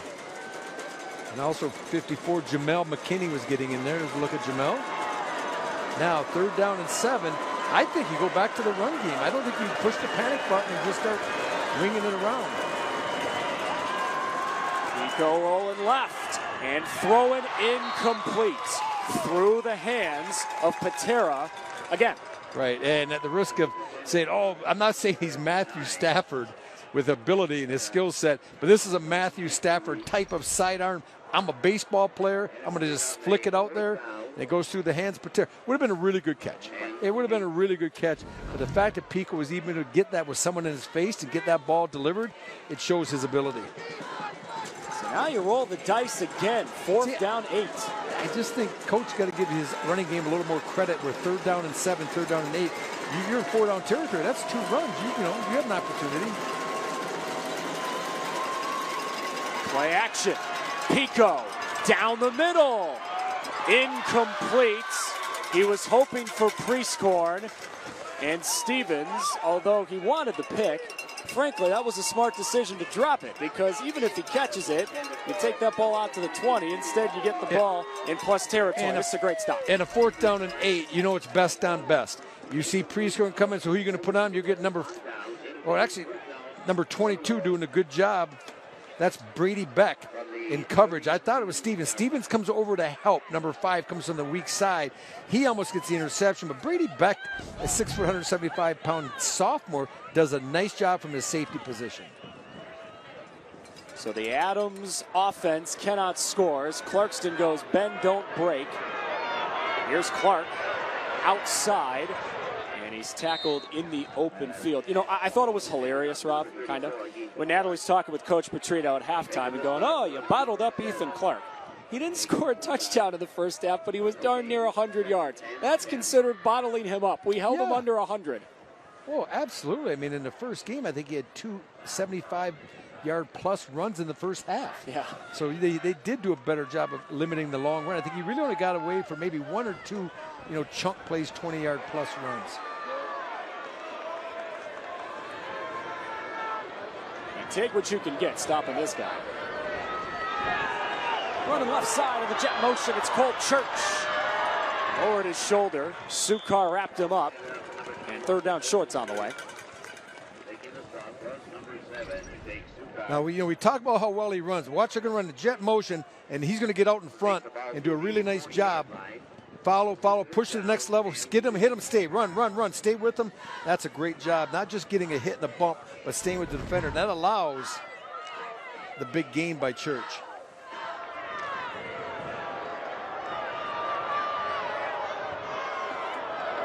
Pistol look, give it to Clark, 1st down and more.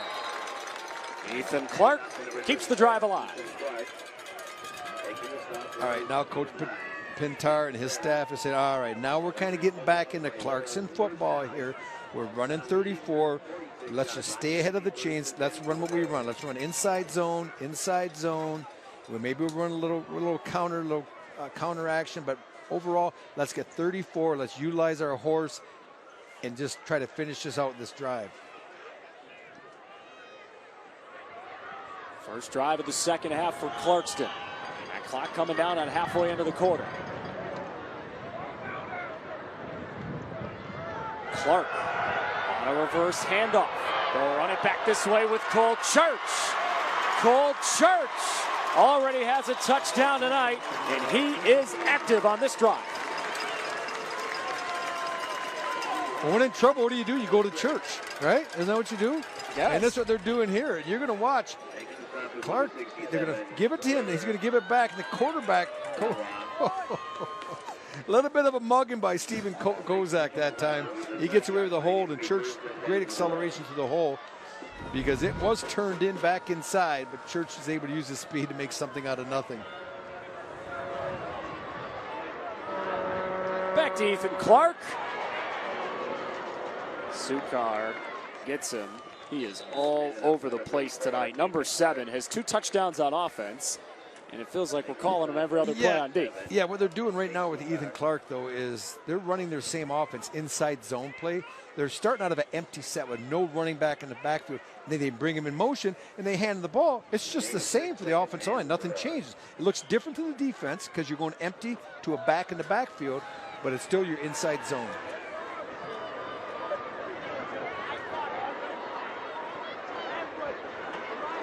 Run him again. Usually that's a pretty good idea. Ethan Clark, first down again. Yeah, you can feel like all good running backs. It's a little bit of a cliche, but the more you start to feed great running backs, the better feel they get. They really, I think they understand they have way more opportunity and they start to excel. And that's what Ethan Clark has done in this drive. We're starting to see a little bit more of the Ethan Clark we expected we see the entire game. This is one of those drives that you spend all summer building toward with your season on the line.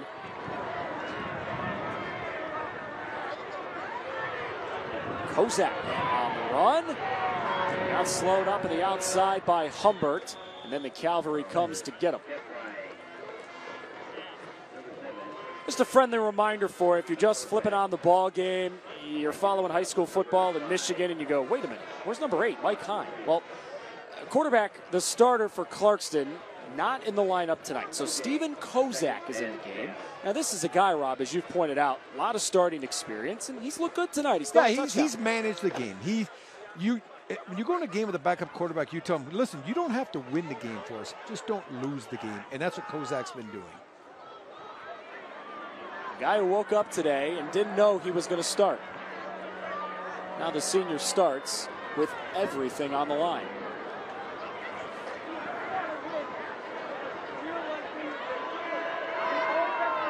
Clark. Gonna happen that time. And now, with the backup quarterback, Rob, this is not the spot you're going to want to be in. Third down long.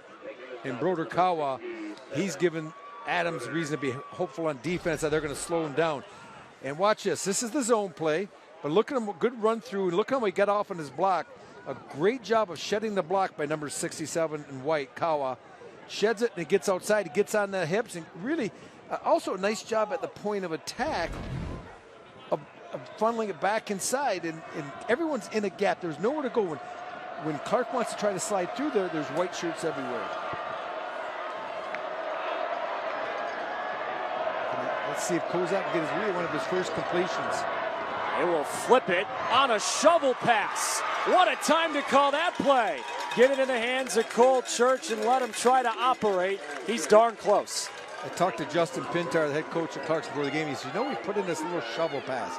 It looked good all week, but he goes, Rob, sometimes those plays you put in at the last minute that look good during practice, you put them in the game, they don't look very good. Well, that time it did. They executed very well. It gets a nice kickout block at the point, and Church is able to get it within a yard of a first down. Up to the line they come. Fourth down short. This is Ethan Clark. He got pushed ahead and got the yards he needed. Kavanaugh Dighton providing the push from behind. A little help from your friends never hurt. Right. And Ethan Clark, I think he was close to getting it, but when Dighton pushed him, he easily got it. He picks up another yard or so. Somewhere Reggie Bush smiles. At the time, that was not a legal play. And every Notre Dame fan shakes their fist at the TV. Remember, they went down this before. They with the alley-oop pass. Threw it up high. Right side, Clark. Stop shy of the 5. Yeah, we're going to keep an eye on the big tight end, Kozin, the 6'6" young man that, remember in the first series, or one of the first times down Evan early in the game, they just split him out and they just threw it up in the air, jump ball, and he went up and got it. Now, they're not in that dire type of situation where they have to do that yet because it's 2nd and goal on the 5. But Adams is really loading up hard inside. Coming up on a minute to go in the third quarter. And a pivotal drive for Clarkston. 2nd down, goal. They're just playing man, too. They got it down on the bottom. You can't see him, but they got man coverage with the smaller DB out here. Kossak on the give. This is Cole Jarvis. Not going to get there. 3rd down and goal. Well, 3rd down when you got maybe a short 2 inside the 2-yard line. Well, we're not going to find out till they change ends, Evan, as the time's going to run out here in the 3rd quarter. So we'll time to think about it over break, and we'll come back and give you a few thoughts. Those boys in white on one side of the field, and the guys on the other side in blue worked all summer and all spring in the weight room, on the track, on the field for these 12 minutes of football. Tie game season on the line. This is what sports are made of. 3rd and goal, and you come on back.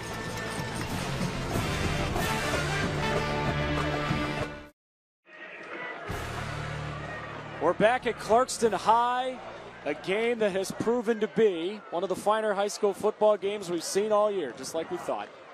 21 all, 12 minutes at least to go. 3rd down goal for Clarkston. Rob, what do you think? I think this was a lot like the first game. If it was all kinds of scoring in the first half and points were at a premium in the second, I got to give it to 34. He's the best player on your team. You got to give him at least 1 or 2 opportunities.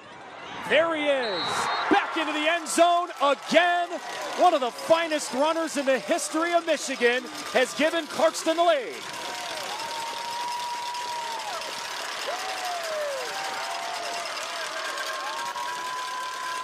This young man is a touchdown machine. He does not lead a lot. This is just inside push, a little zone play. Finds a crease, kind of gets sideways a little bit, and he just hits it with great speed. Touchdown number 30 on the year, Rob. Easy as pie. Yeah, that's a nice job by that young man. And good drive by Clarkston. Coach Pintar had his boys ready here for that drive after they got a stop on Adams and took full advantage. Langton's extra point is good. 3 seconds into the fourth quarter, and Ethan Clark is into the end zone. His 64th career rushing touchdown. The man is a marvel. Counterpunch Clarkston, they're back in front.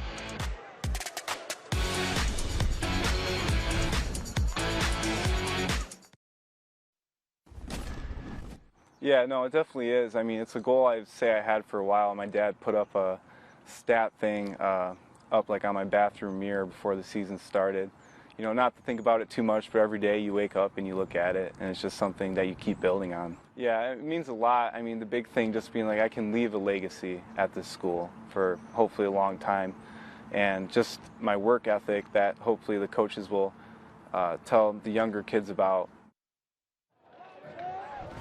Yeah, I asked Ethan just how surreal it is to see his name at the top of some record lists. His dad putting up a note of once he could surpass this season. Well, he just did that.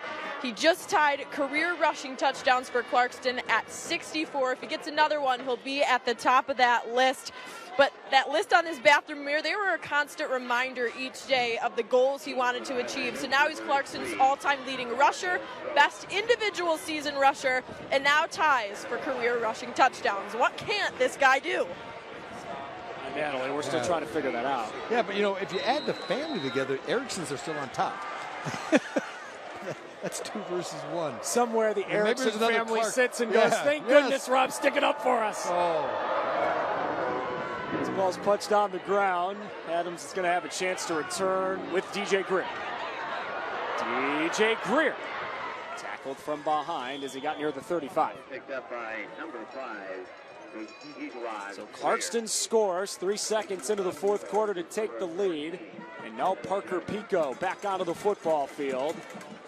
And what, to put it mildly, is an important drive. Yeah, and I really think that they got to get back to their roots offensively and what they do well, and that's just running some midline, running some power read, and just do that and not panic, stay ahead of the sticks. They were doing a good job in the last series until they had one negative play, and then all of a sudden, I'm not saying they panicked, but they got out of character. Let's see if they kind of come back and say, this is what we do, this is who we are.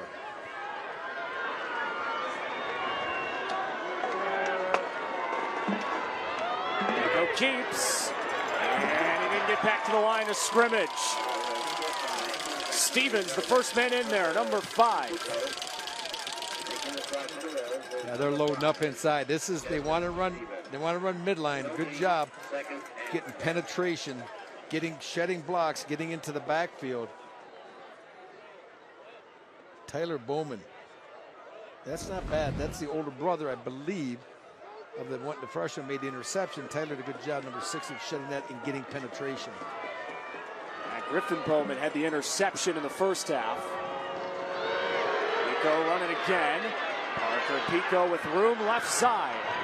Got crunched from the right and left, but not until he gained a bunch of yards. But he does such a great job. If he doesn't break that first tackle, they're looking at being in a 3rd and 6, 3rd and 7. But because he's able to break that arm tackle and kind of hop through it, now they're in a 3rd down and 2. It gives you a much better opportunity. But Clarkston, how about that? Whatever they did defensively at half, they've secured that middle. There's nowhere for that midline to run right now, so that means they're forcing Adams to the edges a little bit. 3rd down, give, 1st down. It's Sukar stumbling ahead and moving the sticks. And he's slow to get up. You're going to watch this. They're going to crash here. He's going to take the quarterback, let it go. But that's why Pico's going to give it. He reads it, coming down, boom, hit the quarterback. That's a good job. That's good discipline. Also, when you look at Jamel McKinney, you're taught. You crash the quarterback, we're going to force him to hand the ball.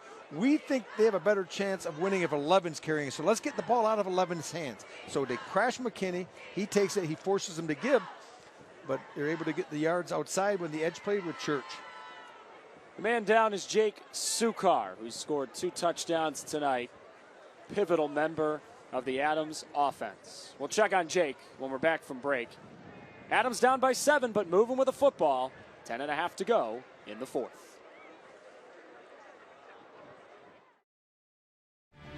This special presentation of the MHSAA football playoffs on Bally Sports Detroit, brought to you by Family Heating, Cooling, and Electrical. Family is not just the name of our company, but it's also the way that we do business. And by Glassman Automotive.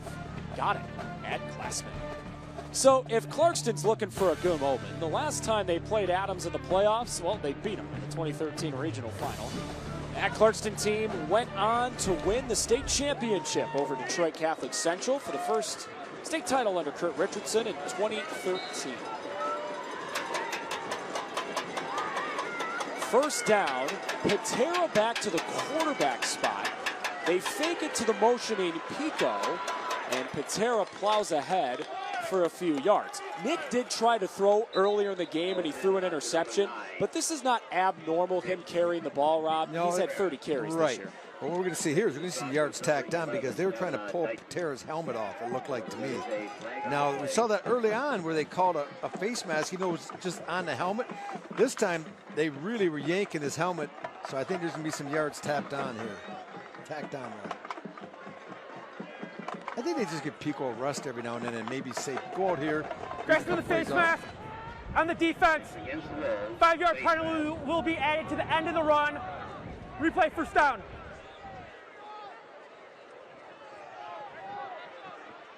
They still have the 5-yard face mask rule in high school. They got rid of that in the NFL a few years ago. We're going to see right here, when he's getting tackled, they get a hold of the head, trying to pull his helmet off. Look at this fullback stance there. Pico wants to throw. Deep shot. Far side. Missed pre-score. A nice job by Jalen Wilson running step for step with the... Yeah, I know Brady pre-score still thinks he's a wide receiver, but that's going to end in about a year and a half. After he graduates high school, he would move down inside quickly to a tight end position. He'll get to flex out every now and then. But his mobility, his movement, he is not power 5 speed for a wide receiver. He will have good speed for a tight end. I hate to admit it, but tight ends were not quite as fast as those wide receivers. Yeah, you're a truth teller on these broadcasts, facts. I suppose. I spew facts. They are stubborn things. Pico left. Slowed up and then found by Dighton. Smack of the first man to him. Calvary came to get him. 3rd down on the way.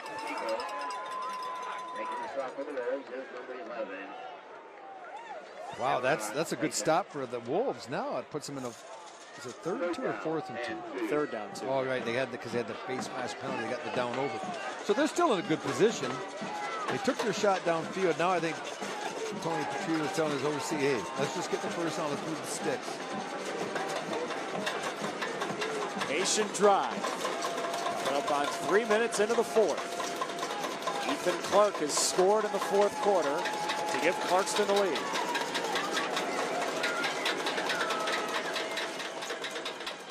Pico keeps, finds room. 1st down, Parker Pico. Adams fans can take a breath. He's so herky-jerky.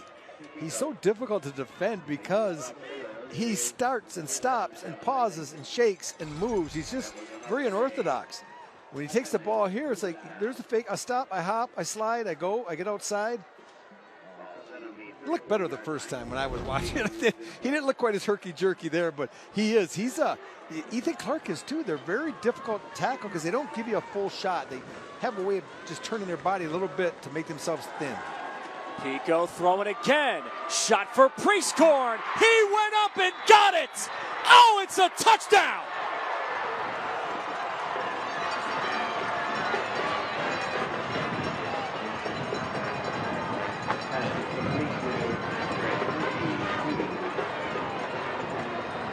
Brady Priestcorn. Remember the name. He's coming to a college stadium near you soon.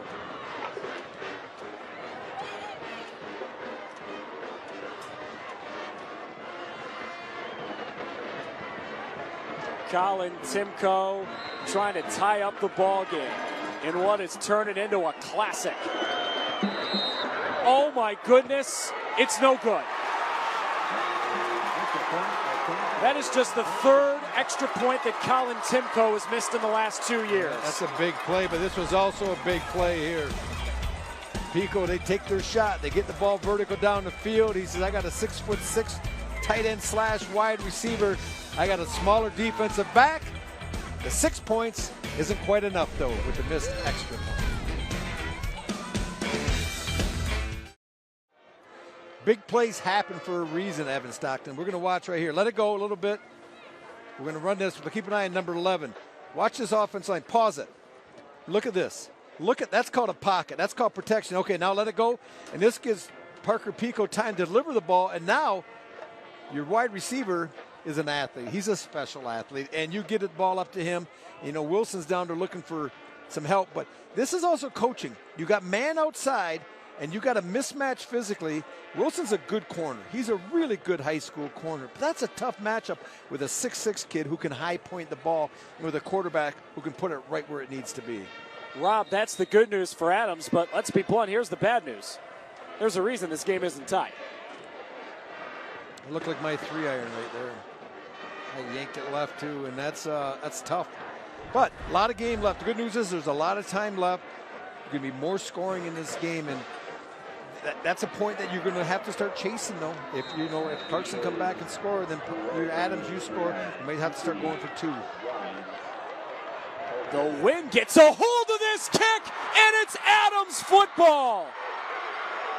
But did it go the necessary yardage? DeMarcus Rouse caught it like a center fielder. I'm not sure. It might have to hit the ground. Unless someone fair caught it. I don't know, did you see a fair catch thing? I did not. But I think in high school, the ball might have to hit the ground.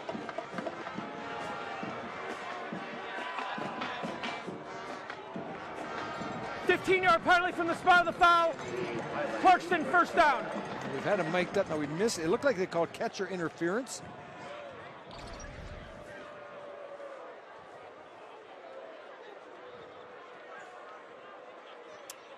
I'm at a loss. I did not see a fair catch signal, but as I said earlier, I think the ball in high school has to hit the ground. You have to give your opponent a chance, and that's why onside kicks, they always get it to bounce, because in the air like that, the receiving team, I believe, has the opportunity to make the first catch. They didn't give them that. They caught it before it hit the ground. And that's a huge penalty because you look like you're going to have the ball. Now you don't have the ball. Clarkston has the ball, and they're on the plus side of the 50 after the 15-yard penalty and the short wind pooch kick. Like this didn't have enough wrinkles in the ball game. Kossak back to the gun. They give it to Desman Stephens running left. Stephens turns the corner, and then he slipped as he tried to cut. Frankly, Rob, going back to that last play, you could see as Rouse caught the ball, he puts his hands to his head. How can you blame a guy like that in that scenario for just catching the football? I mean, season's on the line. You see the ball, you go get it. Well, that's something you really don't practice. I mean, special teams practice all the time. I don't know if I've ever heard a coach say on a kickoff team, don't catch the ball when it's in the air if you're covering the kick. So it's a rare occurrence. The penalty was kick-catch interference. So Clarkston's on the move. Kossak keeps. And he got tripped up in the open field. A strong open field tackle on the play, bringing him down. That's Isaac King. Well, I like that play call, though. You haven't seen Kossak run really since the first quarter. They ran him once or twice early in the game. He hasn't run since. And that time you've seen a lot of Ethan Clark, and he pulls it and keeps it. And a nice play on first down, getting about 6-7 yards.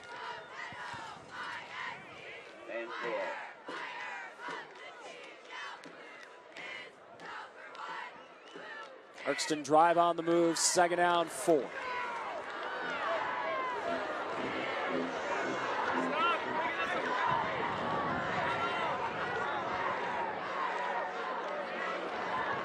Action. Kossak rolls, evades, and throws it to, nobody. There's your flag. Yeah, there's no one in area. He's got to get it back. Now, he can throw it if he gets it back to the line of scrimmage It's not intentional grounding, but he throws it only about 8 yards, well short of the line of scrimmage. Once you get outside the pocket, it's going to be intentional grounding because he didn't get it to the line of scrimmage.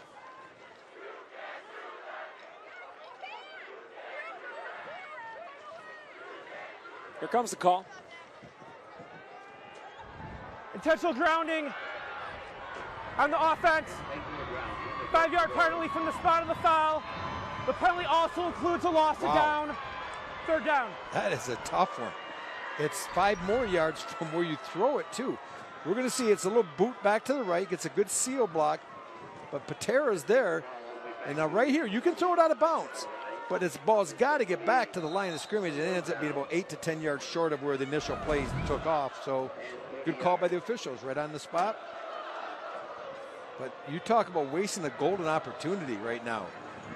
That Clarkston with great field position to start this drive. What do you got for 3rd down and nearly 30? Oh, run Clark to the left side. Ethan's got a long way to go, and he's not going to get remotely close. Well, he's able to pick about 6 or 8. Well, I would punt. I mean, you have you got to punt him in this situation. You have a lead, and your defense has played really well in the second half. They've only given up the last touchdown, 6 points so far here in the second half. So you got to put a little faith in them, pin them up deep, play a game of field position.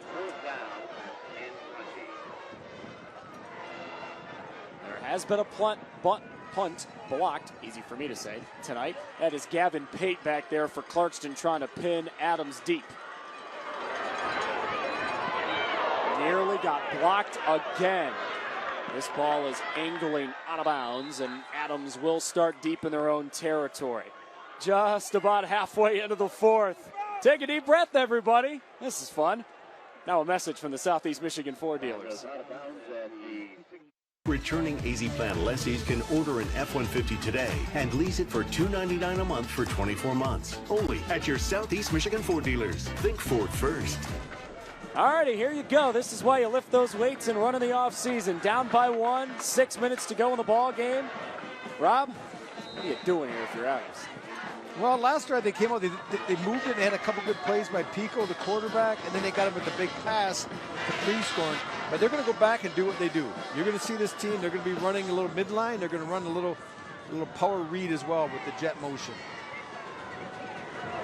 Give Patera running right.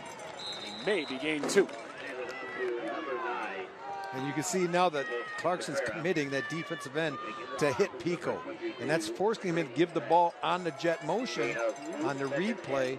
And by doing so, you're taking the ball out of your best player's hand. And I think that's smart by Clarkston. Force someone else to beat you. 2nd and 7. No, you're still okay in this offense. You don't have to say we have to throw. Although I think Clarkston, or Adams, it becomes a game of must throwing the ball, forcing the team to throw to come back. They're in a little bit more advantageous position because Pico is a better thrower. He wants to throw here. It's caught again. Brady Priestcorn is a man possessed right now. Here's a late flag comes in now. Priestcorn really worked through the defender to get back inside position to make that catch. And we're going to look off to your right. I don't know if we're going to get this on our screen. You can see him. He's outside. He works underneath. He pulls through. And they call interference on the defense, which does not matter. I know the Clarkston fans gave a big cheer there when they saw the official make the signal for pass interference, but it doesn't matter. I love Priestcorn. He locates the football. He did that on the touchdown when he high pointed. He locates it. He works back to the inside to make the catch. Helped his quarterback. Wasn't the best thrown ball. He made it look better. Hey, we said it earlier. Sometimes it's about the Jimmies and Joes. Right now you're giving it to your best guy with your season on the line and letting him cook. Clarkston calls a timeout to let us all catch our breath. Over 5 minutes to go. 1-point game. Season on the line.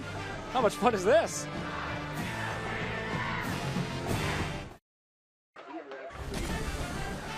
everybody, stay with us after this classic in Clarkston for Football Friday's Overtime, powered by State Champs. John Keating and Lauren Plant are going to recap the best of the regional finals round of the playoffs across Michigan tonight.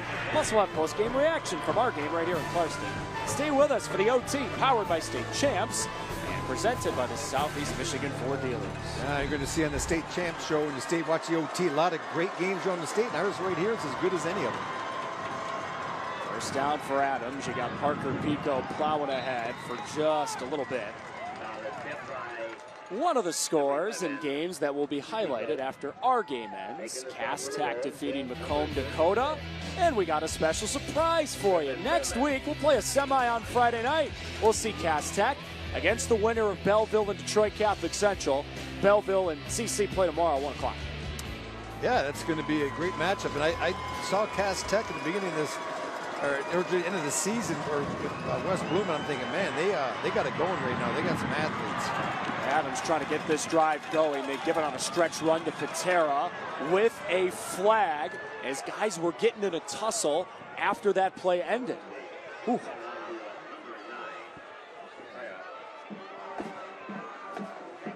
Well, this has been a pretty penalty-free game for the first 3 quarters, but here in this 4th quarter, the laundry's been coming out a little bit more. There are 2 fouls on the play, 1 on each team after the play. Personal foul, unnecessary roughness on Adams. Personal foul, unnecessary roughness on Clarkston. By rule, those penalties offset. It is 2nd down.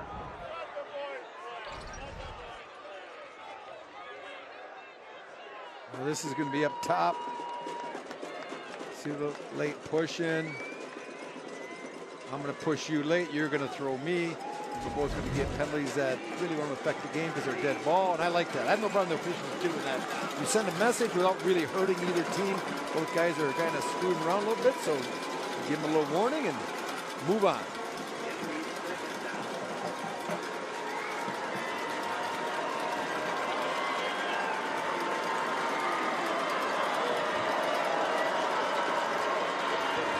Second down for Adams. Parker Pico keeps. Gets to the outside and gets the first down for Adams. The pivotal drive continues. You know when you're running midline well is when the crowd, when you're on the road like Adams is, run is here. Let it get ready and stop it. You see right here the tackle, Humbert getting tackled, but he doesn't have the ball. And then Pico has it, and he runs it. And when they hit Humbert, the running back, the whole crowd cheered. They thought he had the football. That means you're doing a good job as a QB. This time he will give it, and Mateo Humbert does his best to get a little bit. Got to keep an eye on the clock as well here, right? You're coming up on 3.5 to go. A lot of timeouts left, so there's a lot of time remaining here. But Adams is doing their darndest to turn into one of those drives that eat up to the rest of the ball game. Nothing wrong with that.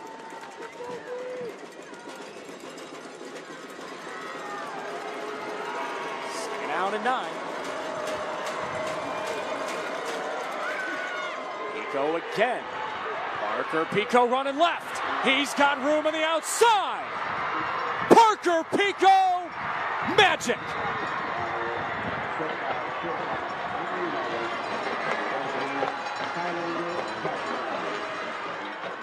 We're going to see, though, on this play, we get an opportunity. There's one time when Pico bounces it to the edge, let it go. It's going to keep coming, keep coming. 3 defenders run in, boom, right there. 3 of them go down. 3 blue shirts roll on the ground, and that clears the way, and Pico shows that he's still got a little bit of juice left in the tank. Now remember, Adams missed an extra point earlier in the ball game, so they're going to have to go for 2 here. But this 42-yard run for Parker Pico has put the Highlanders back in front with about 3 to go. And we're going to take a look here. Pico does a good job. It's midline, but ends up bouncing outside. And they start falling like dominoes, the blue shirts. And Pico, as I said, takes full advantage of it.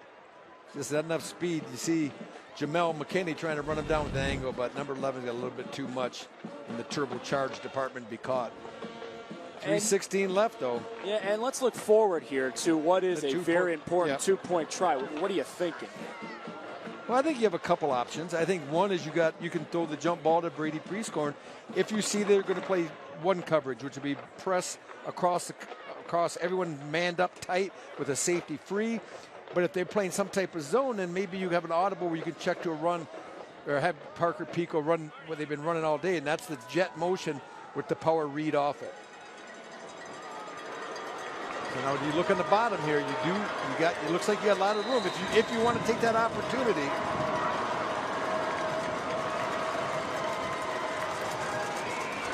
Roll Pico. Throw low, hoping for Patera. So Rochester Adams scores, but they do not get the 2. That could be huge. He had him too, and Parker's going to be kicking himself because he had him open. It's all to come down to this last drive. Let's see what Clarkston can do to answer what Adams just did.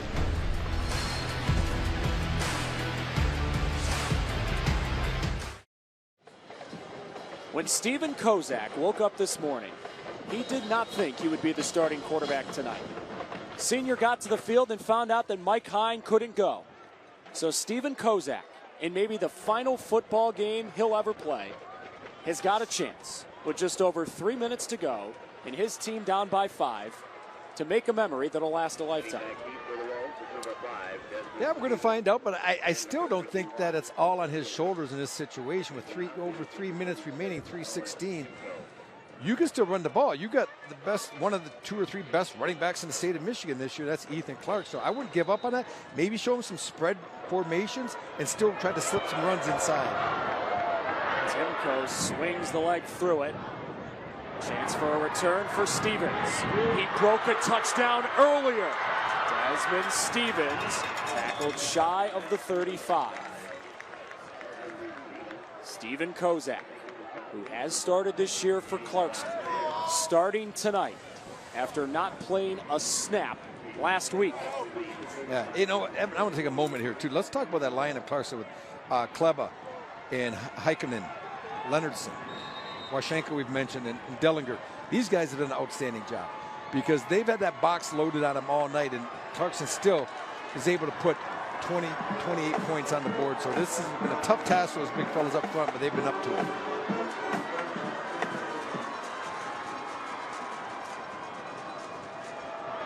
Give Clark, first down 10. Ethan Clark on the move. That is a big-time way to start the biggest drive of your year. You want to take pressure off a young quarterback who's thrown into the fire? You give the ball to 34. This is just inside zone. That's what they've run all night, and he's just such a nice job of getting through the crease and then moving the point of attack for the defense by shifting his body and going from inside to outside. 3:01 to go.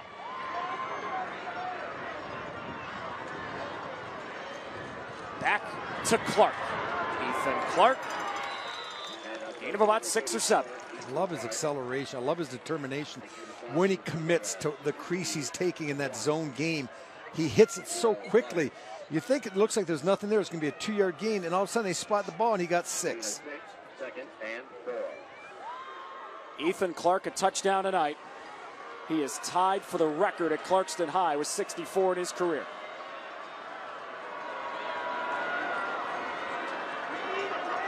Right back to him. Ethan Clark, first down. So that 2:22 remaining. Now they're down to the plus 31-yard line, still with 2 timeouts remaining. So plenty of time yet for this offense. And what a great job by that offensive line. Be able to run the ball in this situation and not force your quarterback, your inexperienced quarterback, to make plays.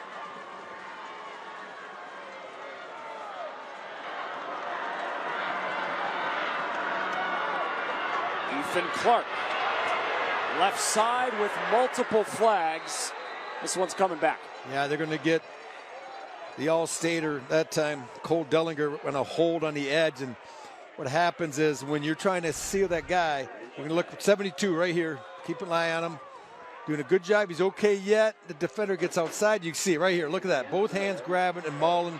And a nice job of selling that by Mateo Humbert. So that's an easy call for the official. And that, you know, as a former tight end, Evan, I always told people you had to be really good at holding because you were the easiest one that they could see that was holding. So you had to learn how to grab inside, steer that bus. When that bus started going by, you had to let go and catch the next one. And that's just the way it is. You can't be greedy. You can't be selfish. You have to be smart.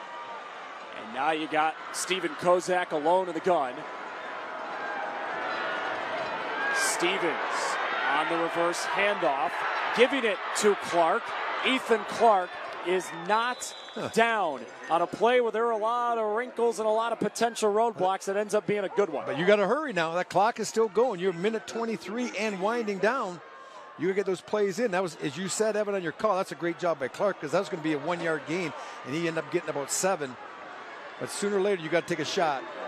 And let's look. They go an unbalanced line with the left side. Keep an eye. That's a tight end on the left side that can go up for a pass, too. Ethan Clark made a man miss.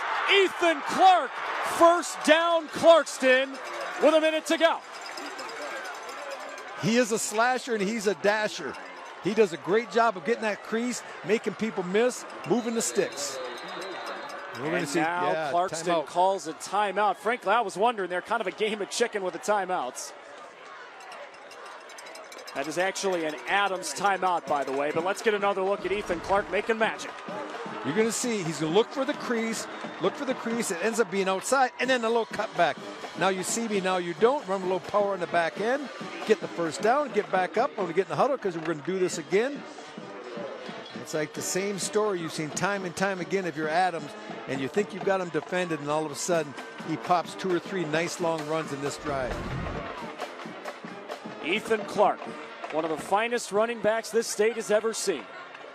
Ran for a touchdown earlier tonight. On the year, he's at 30 touchdowns and over 2,500 yards. Tonight, nearly 200. 26 totes, one touchdown. Quiet 200. Right, yeah. Remember at halftime when Tony Petrito, the head coach, is telling Natalie, hey, I think we've done a pretty good job bottling him up. They really have. Yeah. It's remarkable. And remember, this is a team that's already played him, so they understand how to try to defend him. But you have to remember that offensive line I talked about is doing a good job. When Adams knows you're going to run him, they're still able to make enough creases where Clark could exploit him. What a finish we're in for. What a treat.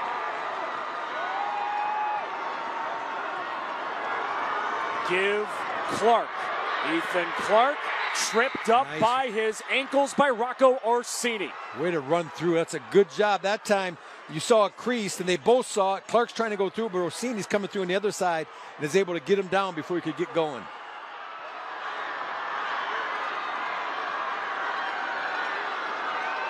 Give Clark.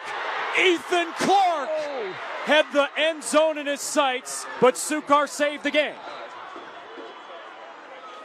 Time out on the field, and every Adams fan in the state of Michigan is thanking Jake Sukar.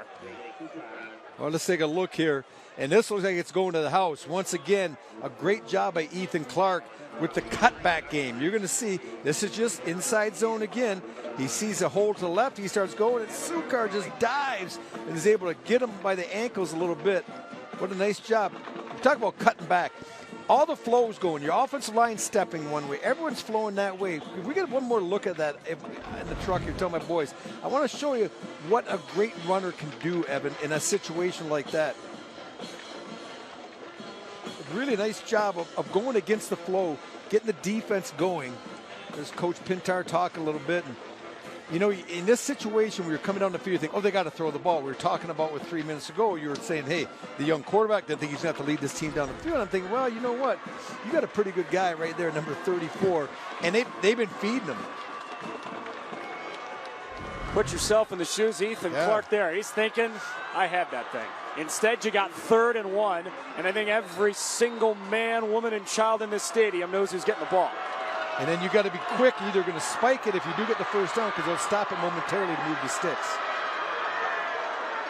Give Ethan Clark. Stop shy of the goal line, and Clarkston hustles to the line. Still one timeout remaining. They stop it while they move the sticks, and now they're winding it already.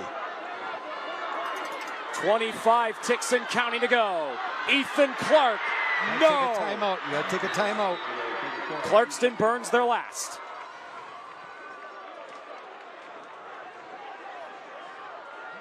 Yeah, Coach Pintar out on the field there, signaling he wanted the timeout. Still 10 seconds, or how much was 16? I didn't see.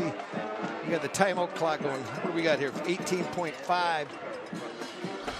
We'll take a look here. This is just they've run inside zone about 6-7 plays in a row here, and just good job getting penetration by Humbert that time, number 39, getting in there, and not a lot to go. So now you have no timeouts remaining if you're Clarkston. So the problem you run into is if you run the ball and they stop you short, can you get everyone back set at the high school level and run another play? If this was the NFL, you could do it. You could do a run play here, get set back up, and do another run play, so you could get 2 chances with Ethan Clark added.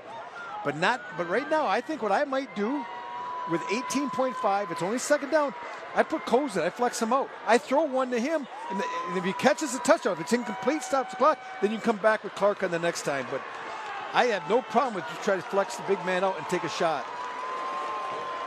Because it's going to be tight if they don't score, if they can get another play. They could spike it because it is only second down. Boy, they're... Kossak under center. He slips and falls. The clock is ticking.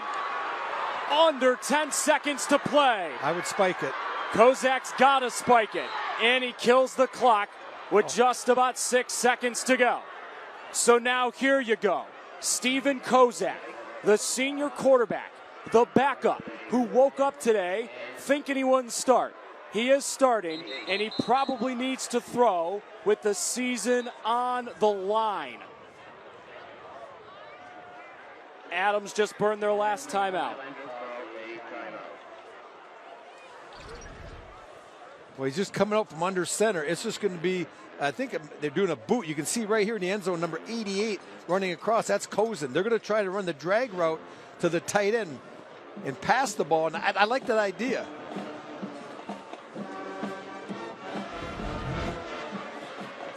So now, here you go. 6.6 on the clock. A backup quarterback. Nobody has any timeouts left. Rob Rubick, what in the world are you calling? I wouldn't be surprised to see him do what they were trying to do when he fell. When he got tripped up, they were trying to run a little play action, boot him, and drag the tight end all the way across from the backside. And that tight end being Kossak, the big 6'6" guy that they threw the alley-oop to. But you can't run it here. You do have to throw it. It's just a one and done. I got a 6'6" guy. Now, I'm curious. You almost think that they could take Brady Prescott if you're Adams, say, listen, if they flex out 88, we're going to flex you out with them 6'6" for 6'6". And you can see right now, the formation is showing it. They also got Ethan Clark. They got Ethan Clark. He's still in the backfield. So they can always loop him out of the backfield, too. Look up top. This is the season. Kossak, end zone! Yes! Stephen Kossak, the throw of a lifetime!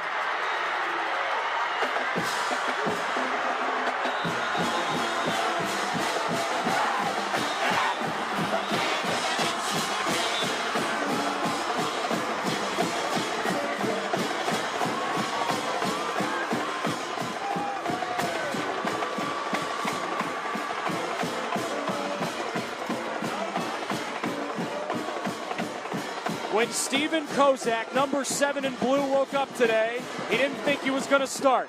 He got here, found out, and he just threw a touchdown to Desman Stephens to keep the season alive.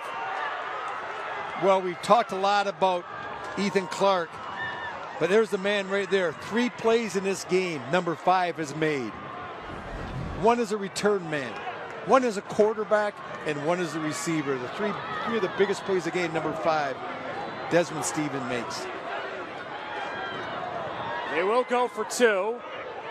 This is Kossak thrown to a wide open man. You may as well go back to him. Desman Stephens again.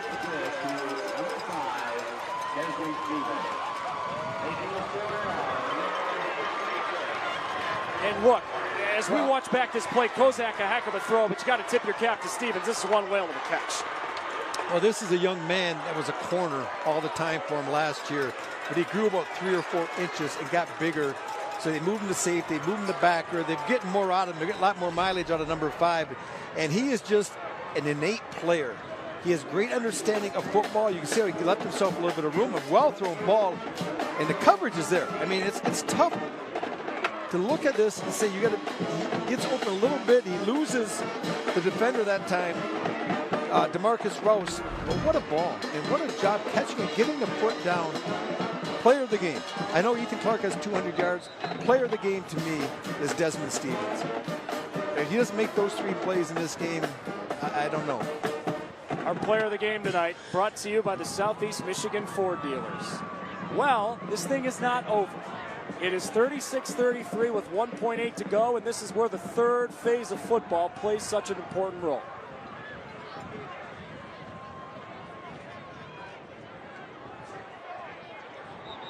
Eddie Langton will kick it deep as Rochester Adams is saying a prayer. You know, I just feel bad almost. This is the type of game you just wish no one had to lose. Just well played, well coached, big plays, swing plays, just emotional ups and downs. And you were seeing some great high school football here. And it's just a shame that Adams is probably going to go home with a W or loss here tonight. Clarkston's going to get the win. But either of these teams was very deserving of getting a W here tonight. One side elated, the other side devastated. Ball is flown off the tee. I mean, if you're Adams here, you'd probably try the pass back and forth kind of thing. Just throw the ball around and make something happen. Yeah, and you look at what Kossak has done here tonight. He really didn't do a lot as a quarterback. And I said early on, his job was not to win the football game. His job was not to lose the game. Well, he did that for the entire game, and he even gave you a bonus by making a winning play at the end. Adams needs a miracle. They'll start pitching the ball around. They get it to the 30, throw it back to Pico. Forward. That is a forward pass. Clarkston's got the ball. This baby is over. Clarkston in an instant classic.